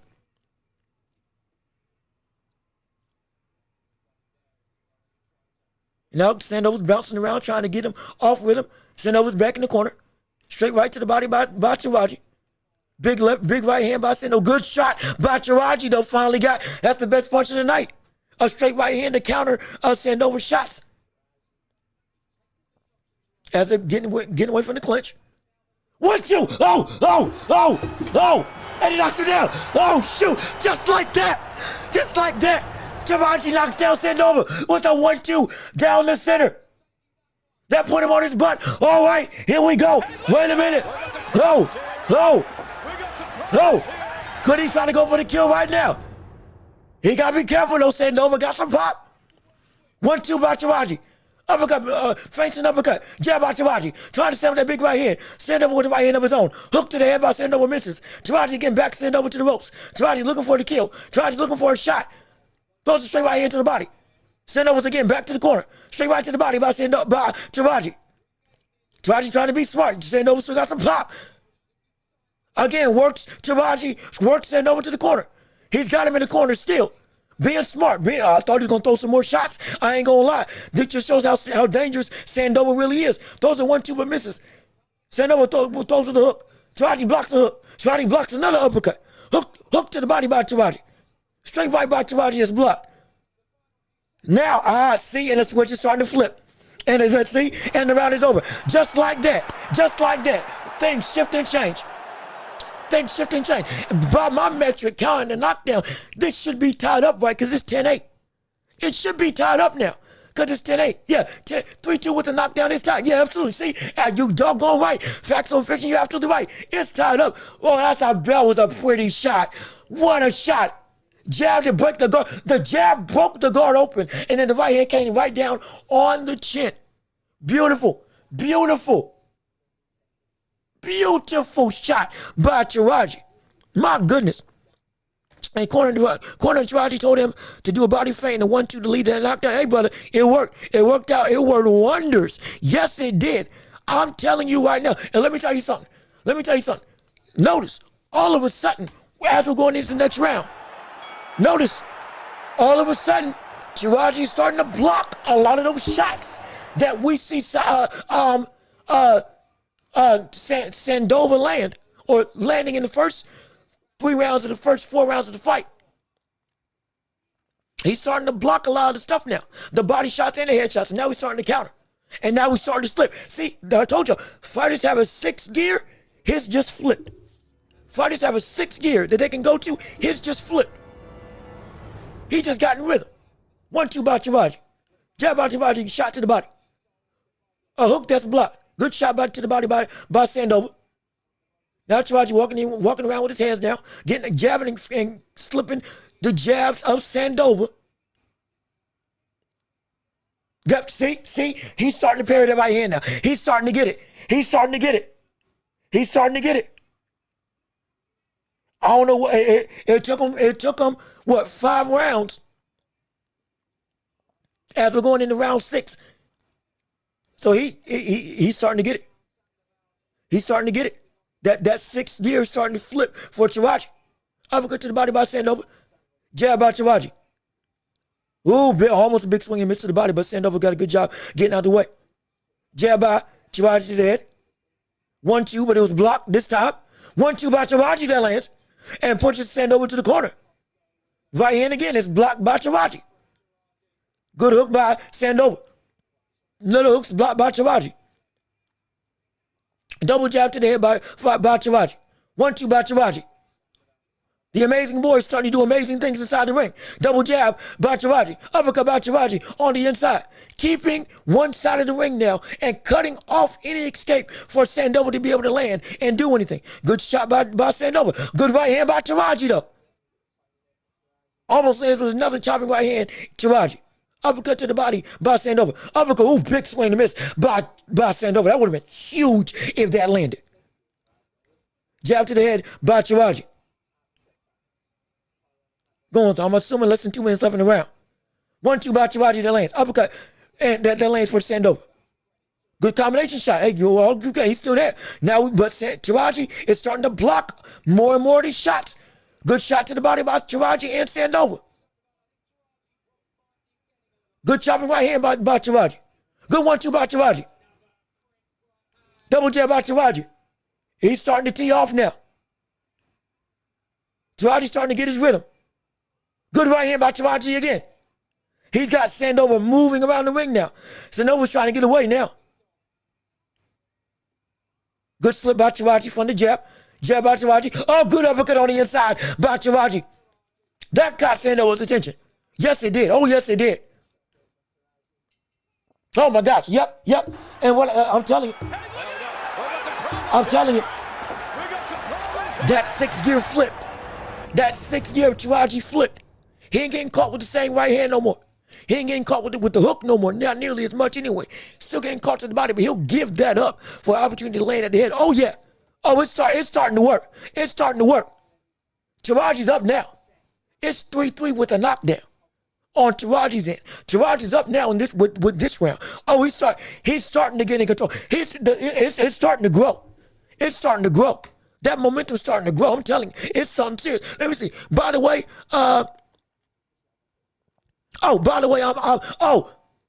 you unbiased. This is my other page. How to use my work phone.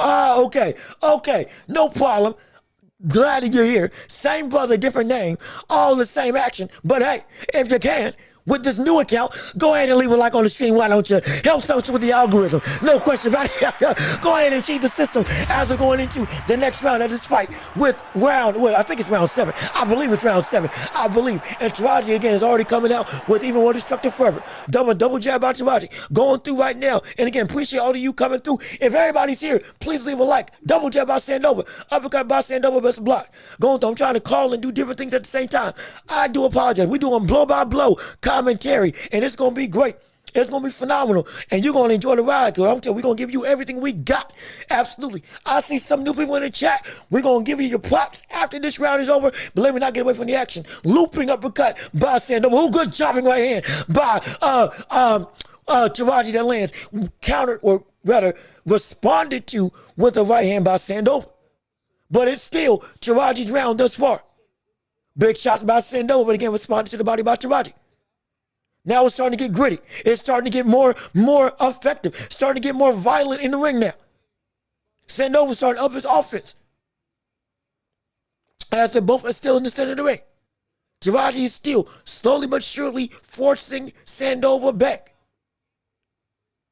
1-2 by Sandova. Sandoval.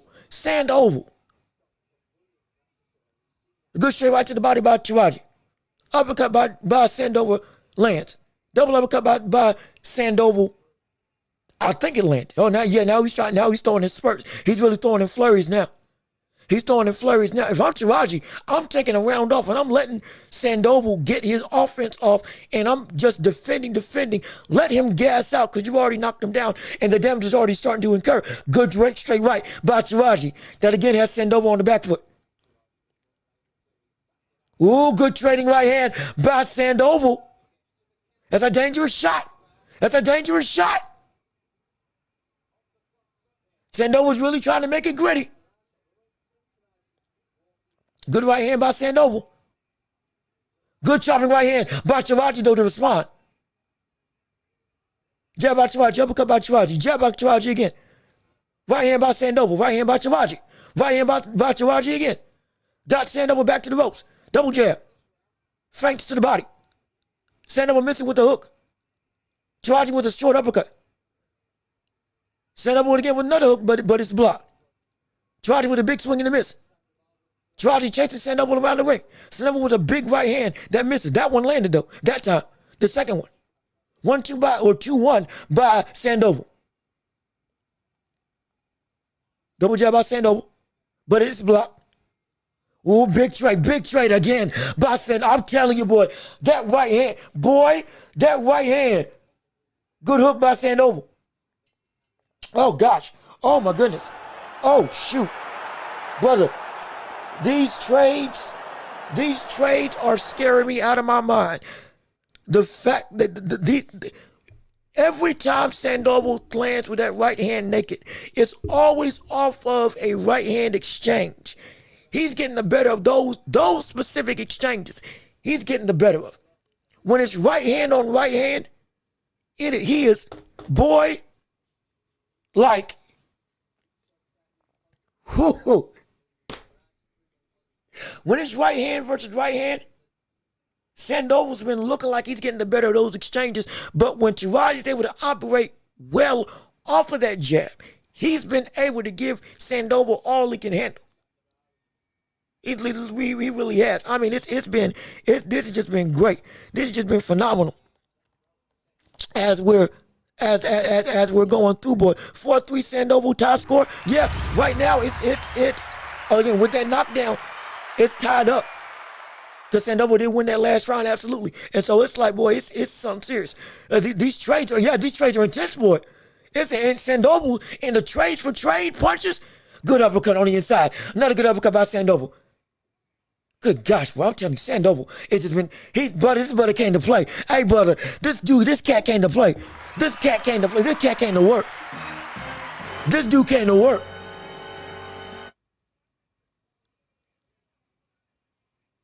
Let me turn my TV up for this. This is brother, you want to talk about an affair. You want to talk about an affair. Good gosh, this is intense. Jab by Taraji.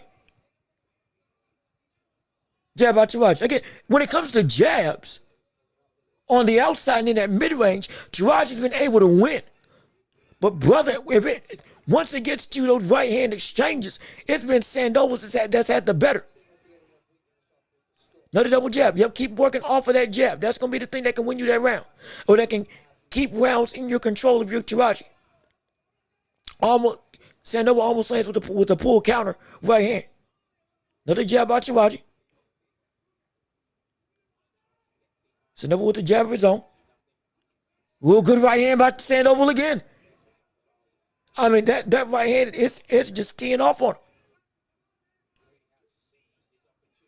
Another right hand trade that nearly was detrimental. Double 1-2 by Sandoval's block. 1-2 to the body by Taraji. Good uppercut by Sandoval. Good right hand by Taraji that just misses.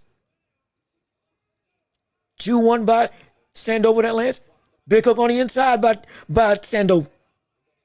Jab by Taraji. Another jab by Taraji. Back to the center of the ring. Taraji working Sandoval to the ropes. Back to the center of the ring now. Sandoval puts himself back. Hook misses by Sandoval. Oh, good shot by Sandoval. That's a great count. Another good shot with the right hand by Sandoval. Sandoval's winning this round, absolutely. Sandoval's winning this round. Good hook by Sandoval. Hook misses by Taraji.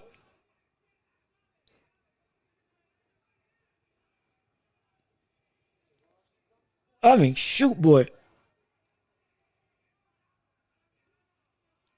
Right hand by Sandoval. That one lands. Up jab by Taraji lands. Uppercut by Taraji lands. Hook to the body. Another uppercut by Taraji. Right hand misses. Exchange hooks to the head and body. Oh, good shot by Taraji at the round is. Oh, shoot. Oh, my gosh. Oh, Lord. Brother. 5-3 Sandoval. Yep. Right now, Taraji landed the best punch of his portion of the round at the end of the round. But, brother, yes, Sandoval's winning. Sandoval. He's winning this fight right now. Yes, he is. And you know what? That iron chin is the truth of Taraji. That iron chin's the real deal. But Taraji, when Taraji throws that right hand, he is still right in line instead of being off center. Instead of throwing the right hand and putting his head away from that center line where Sandoval can land, it's still right here. If he moves his head while he throws that right straight, it can be a better advantageous situation for those right hand exchanges as we're going into round 9. I think it's round 9. I believe it's round 9 of this fight right now. Trouble jab by Taraji. Taraji got to make some ground right now. Taraji has to make some ground at this point. Good right hand hook by Sandoval. Good hook by Sandoval again. Another right hand by Sandoval. Hey, buddy, we got an upset in the making. Wait a minute. Hold on a second. Hey, we got an upset potential getting ready to happen. We got an upset on the horizon. Listen with the pound-for-pound fighter in the world in Taraji. He's the truth. Good right hand by Taraji. Jab by Taraji. Good right hand by Sandoval. The uppercut was blocked, though, from Sandoval. Another good right hand by Taraji. Taraji, you got to move your head off of those right hands, or you're going to keep on getting landed on. Hooks blocked from Sandoval. Jab by Sandoval. All those shots were blocked that came from Sandoval. Good jab. That right hand, boy, that right hand. That right hand, something serious from Sandoval. Taraji's got Sandoval to the corner. 1-2 by Taraji. Jab to the body by Sandoval. Good right hand again by Sandoval. Just eating these shots, boy. This chin is something serious. But if he doesn't turn this around, buddy, he's going to lose his fight. The toughness is unquestioned. Lesser men would have gone down from these types of punches that Sandoval was landing. Another straight right hand, though that one was blocked, though, from Sandoval.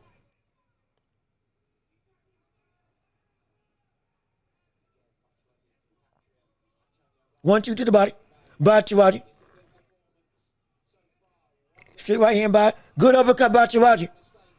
That was good, a good straight jab by Taraji. Another double jab by Taraji.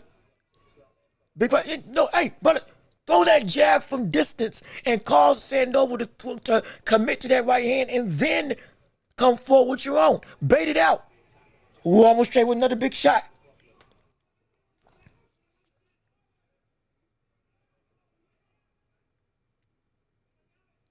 Jab by Sandoval. Another jab by Sandoval. Pushing to back to center of the ring. This is a close round. Almost lands with the hook and the right hand, but it misses. 10 seconds left.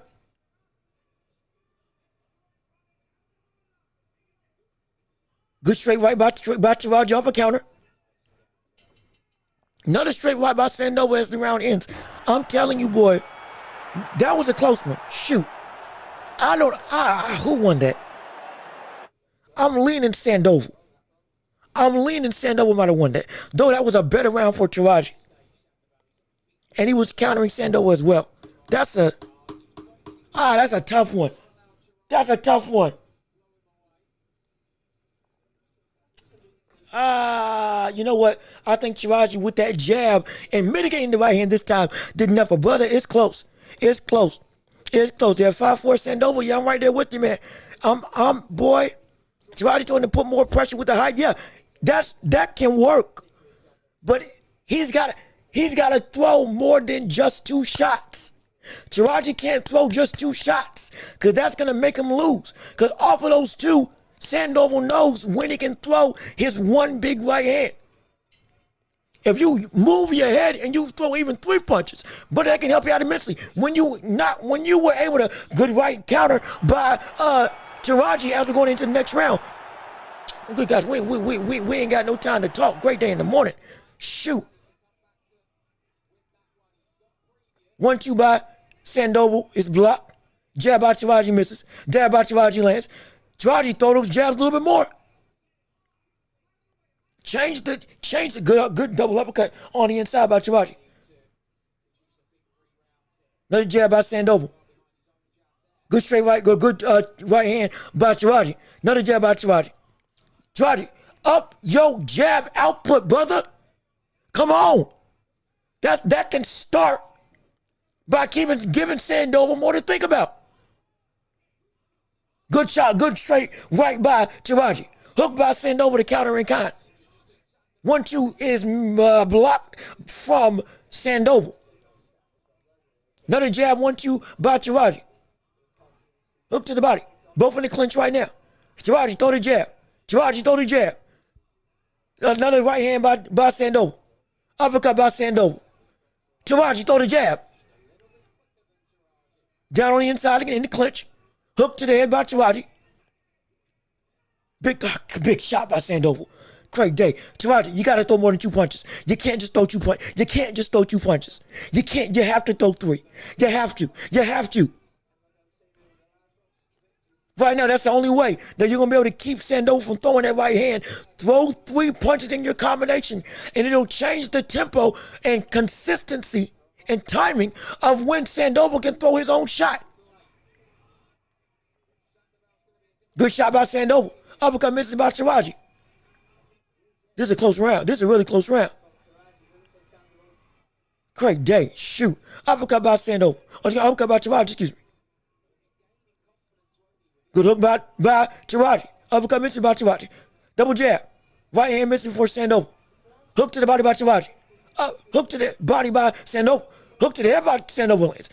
Right hand lands for Sandoval. It's going to be a tight round to score. Right now, I think Sandoval's got this round. Close. I think he's got it, though. 1-2. This stuff is, them trades are scary.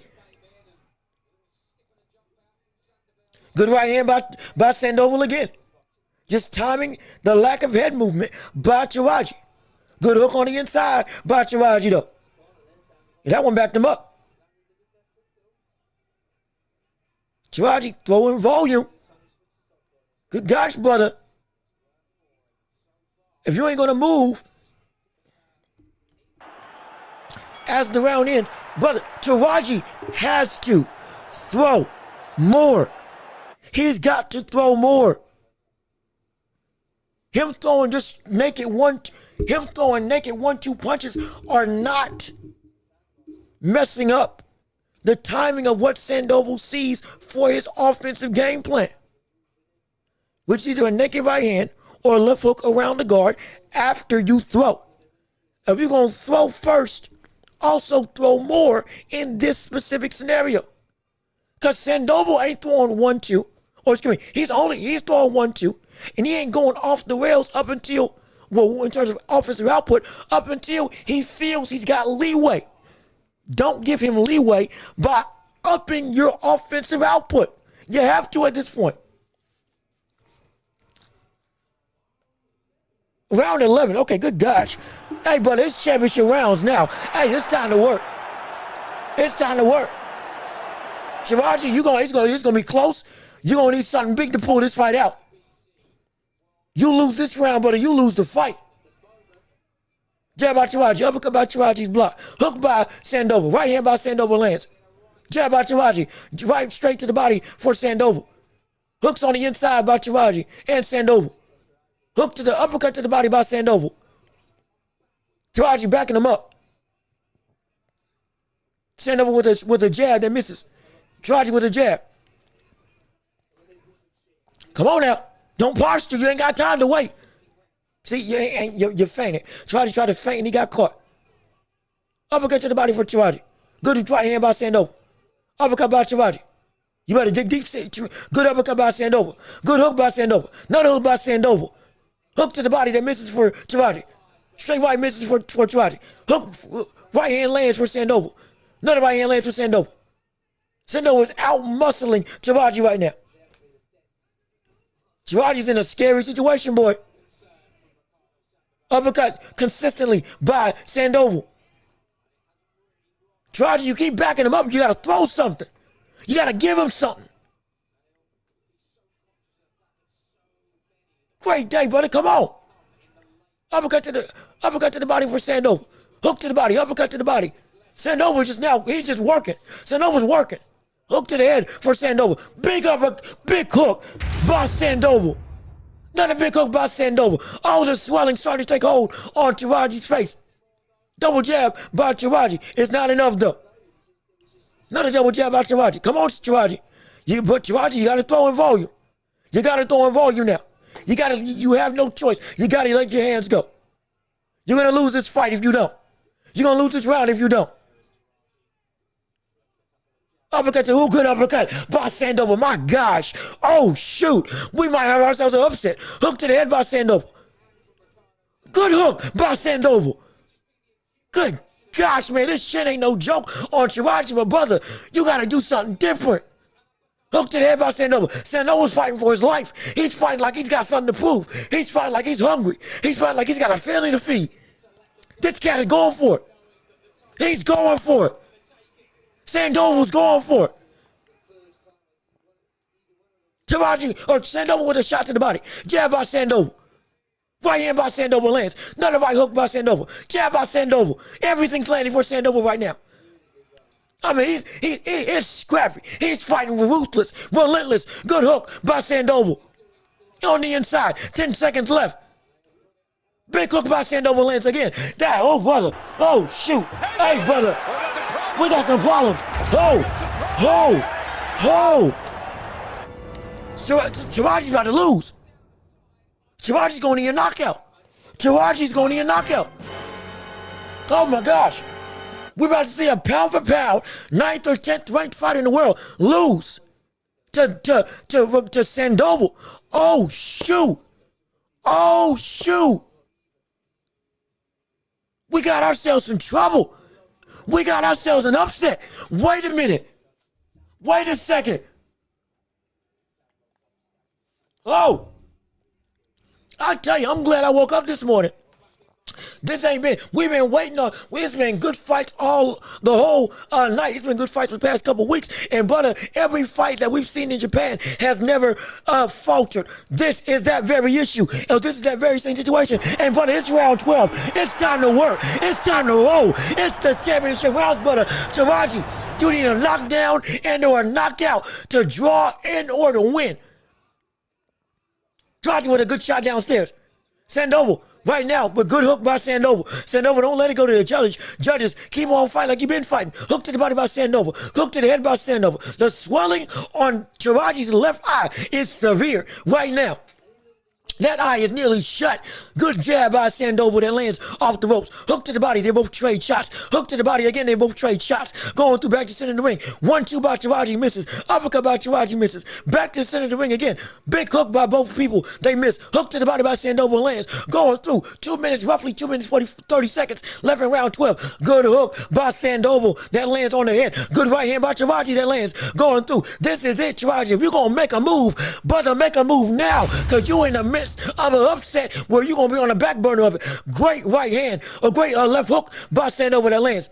Taraji's still pressuring, but you ain't doing nothing effective off of that pressure. Double hook to the body by Taraji. Right hand by Sandoval that lands.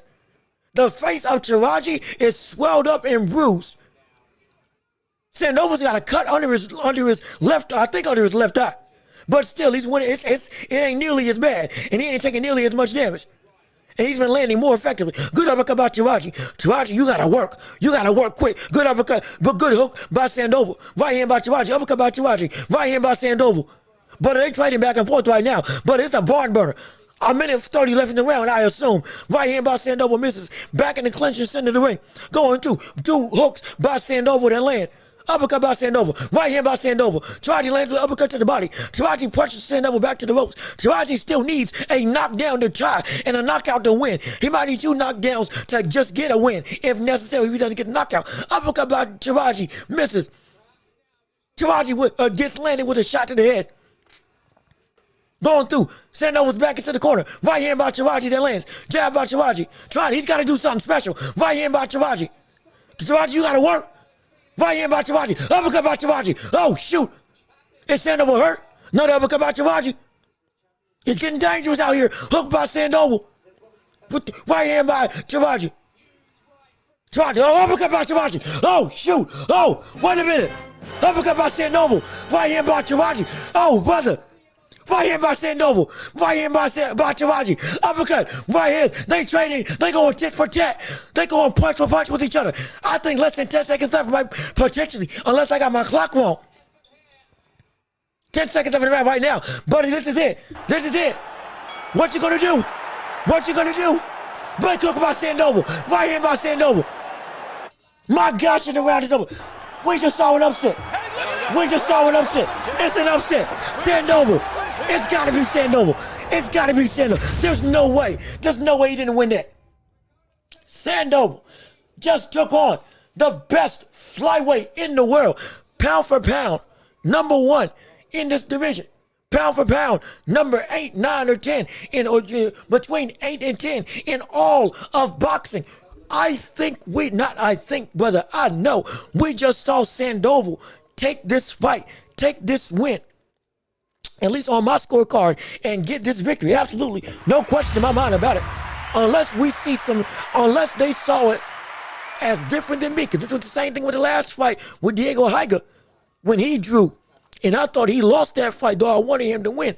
Brother Teraji, it looked like he was getting some momentum with the jab, especially at that knockdown. It looked like that switch had flipped. It looked like he had been able to read and react to what was coming about when it came to fighting against the right hand of Sandoval. But Sandoval just amped up more and more and more, pressed through even more, worked his way even more, and got more definitive, became more destructive. And Taraji couldn't adapt. He couldn't adapt. He couldn't adapt at all. He could not adapt at all in this fight. Once that right hand kept on going, it better be Taraji. I mean, it better be Sandoval. It better be Sandoval winning that fight. My gosh, and it's close. It's close. But shoot, boy, it better be It better be that we see Sandoval get this win and get the upset. They're about to do the scorecard right now. They're about to find out if we can. Do we have an upset?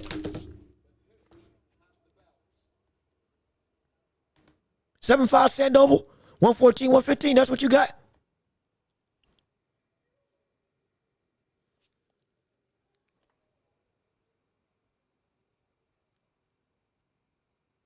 We waiting. Boy, Taraji does not look good. Taraji, they still judging. They still getting the scores together. Boy, Taraji's emotional. That buddy, I don't think he knows. I think he knows he lost. I think Taraji might have known he lost this fight. They're waiting. We're all in suspense. Let me see. Jericho TV, how you doing, brother? Thanks for getting to the show. So glad that you're here with us on today. For sure.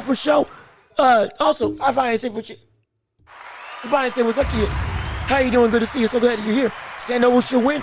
I agree as well. We waiting. We about to hear the cards right now. We about to hear the result. Here we go. Judges scorecards. Split decision.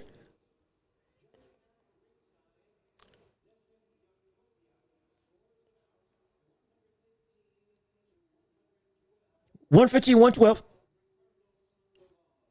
Sandoval, $115, $112.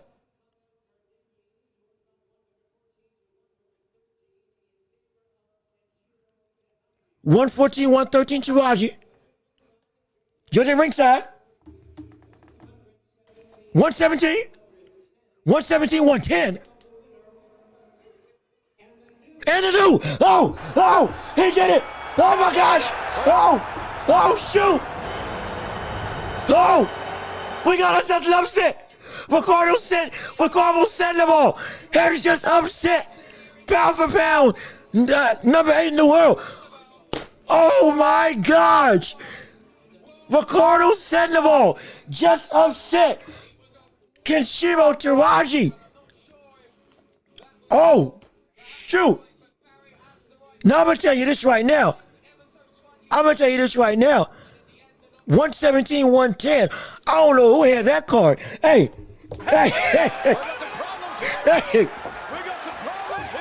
Wait a minute. I don't know who won that card. Taraji got it. Oh, excuse me. Taraji lost. Taraji got upset. Ricardo Sandoval has won the WBA and WBC flyweight championship. He is now the flyweight champion of the world. What a fight. What a fight. What a fight. What a night. But hey, look, let me do the bulletin right now. Let me do the let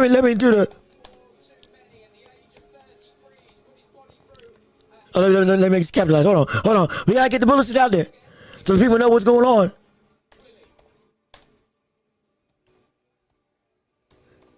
So people know what's going on. Yeah. It's look. Let me, and I'm about to pull up your chats right now. Cause brother, let me tell you something. Hey, look. I don't know who the world. I don't know who in their right mind. I don't know who in their right mind. The decision was right. Sandoval won that. Congratulations to the new unified flyweight champion, Ricardo Sandoval. A great win. Phenomenal upset. Absolutely. But brother, 117, 110? 117, 110? Are you kidding me? Are you serious? Like 7-5 with a knockdown. I can even go 8-4 with a knockdown. That's fine. No question. But doggone it, brother, 117, 111. Brother, they must just hate Taraji. It wasn't that dominant. I mean, my goodness. My word. Great day in the morning. 110, 117. But that is wild. That is wild. For that to be the defining card for what this fight goes to. My word. Yeah, there's some questions. There's going to be some questions. That's a ridiculous decision. That judge should be right, brother. Like, and I mean, like, he picked the right man to win. It's just, I want to know what he saw. I want to know what he saw that made that fight so far out of reach. That even, shoot, by that metric, 3 knockdowns wouldn't have done it. Hypothetically. By that metric, 2 knockdowns wouldn't have done it. Because he might have needed 4 just to get a draw. And we're talking about that big of a gap. Brother, that's like you lost every round, but like what, 1? 2? Maybe? Whatever the math is for that, that's preposterous. That's ridiculous. I mean, great day in the morning. Maybe there was a couple punches judges. It couldn't have been. To that degree. To that degree. I can't, like, we saw, if you want fights where punches are hard to see in terms of what landed and what didn't, but Lomachenko and Devin Haney was judged better than this, even if you disagree with the decision from the closeness of that fight. And brother, they were on the inside for nearly the 2/3 of the whole affair, smothering each other's work, trying to fight in the pocket at the body. Was like that, like this fight wasn't harder to see than that. And again, the right man won. Sandoval should have won. Congrats to him. That decision just is that buddy, that's preposterous. I mean that's a slap in the face. That's like saying Teraji shouldn't have even showed up. I mean, great day. Crazy things happened, and it's like crazy things sometimes happen, but you right. And if anything, with the status that we knew Taraji had as a boxer, but I had no way in no way I thought it was going to be this much of a, if it's a close fight, that he might not get the benefit of the doubt in some regard. But like, at least some level of potential favoritism because of the status in the country and the standings in the rankings, if we were going to see some sketchy stuff go on.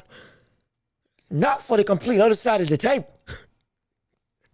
I mean, shoot, a card like that, you would think somebody paid off the judge for Sandoval. Not saying that happened. No, it's just, oh, shoot. But, hey, one judge was ridiculous. The right man won. And we can give credit where credit is due. Props to the new unified flyweight champion in the world. And it's hey, at least we can say the right man won. And like, yeah, and see, like, this is another thing. But this surprised me. It surprised me so much.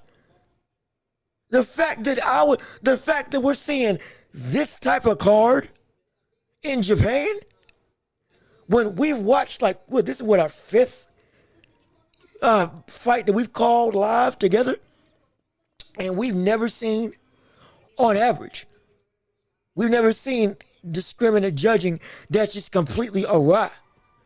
We may somewhat agree, but it's always been in the realm of, okay, it's at least steeped in reality. But like, I mean,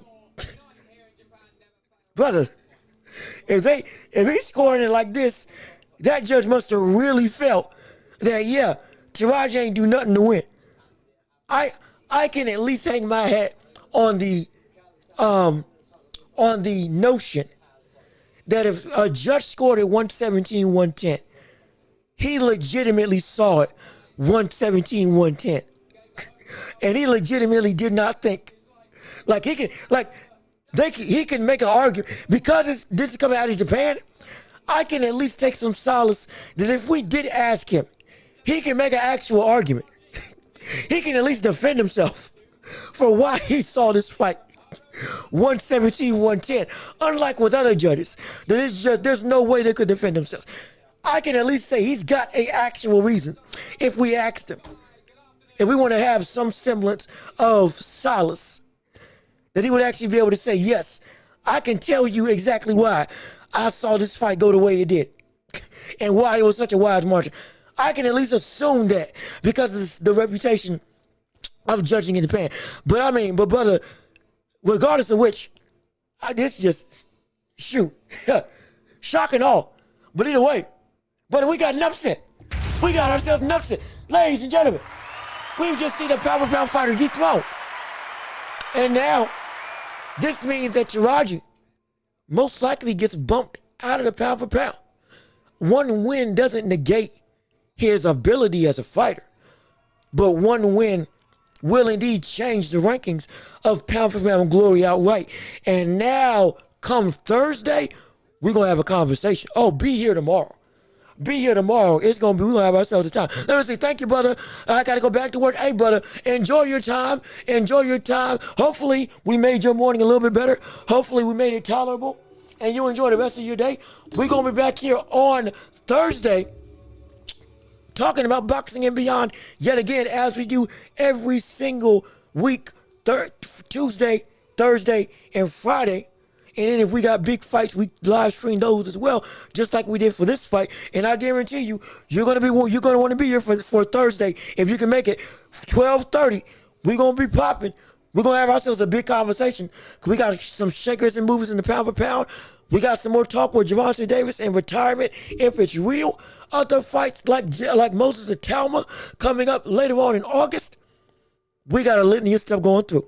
And we're going to have ourselves a time to talk about it. And we're going to have ourselves some fun. But we got to end the show here. Y'all got to go to work. I got to get some sleep. And I got to also edit some stuff for this show and get ready for tomorrow as well. And do some other things. So with all that being said, this has been another episode of The Watching One with another live stream commentary. Love to watch One with me, your host, Jean-Luc Welch. We appreciate your time so much coming out and spending the morning with us on this live stream commentary of Teraji getting upset by Ricardo Sandoval on this incredible Japanese card. It never disappoints for the Japanese audience and for the Japanese public. They always put on great fights, and we're always going to be up for these types of events because they do bode well. We're going to be back on Thursday, tomorrow, with a full-blown live stream show, live stream podcast. If you want to listen to podcasts, you listen to us on Apple and Spotify. Leave a like on the stream before you leave. Comment your thoughts and opinions on what you liked or didn't like about the show. Subscribe to the channel if you haven't already. Hit the notification bell to know when we post right here on YouTube, and share the show with everybody that you know so we can keep on building up this empire together. And if you want to support this show while we're waiting to get monetization, Cash App and PayPal, links in the description down below. Whatever you can give will mean the world to us. And if you can support us, it would help us out fully, so much. And enjoy your day. Enjoy your time. We're going to be back on Thursday and Friday. And I've been Jean-Luc Welch. You all have been wonderful. Peace and love. We are out of here. Yes, sir. We are going to see you all on Thursday, 12:30. Be here. It's going to be on and popping. Be safe. Be blessed. Enjoy your day. We're going to see y'all next time.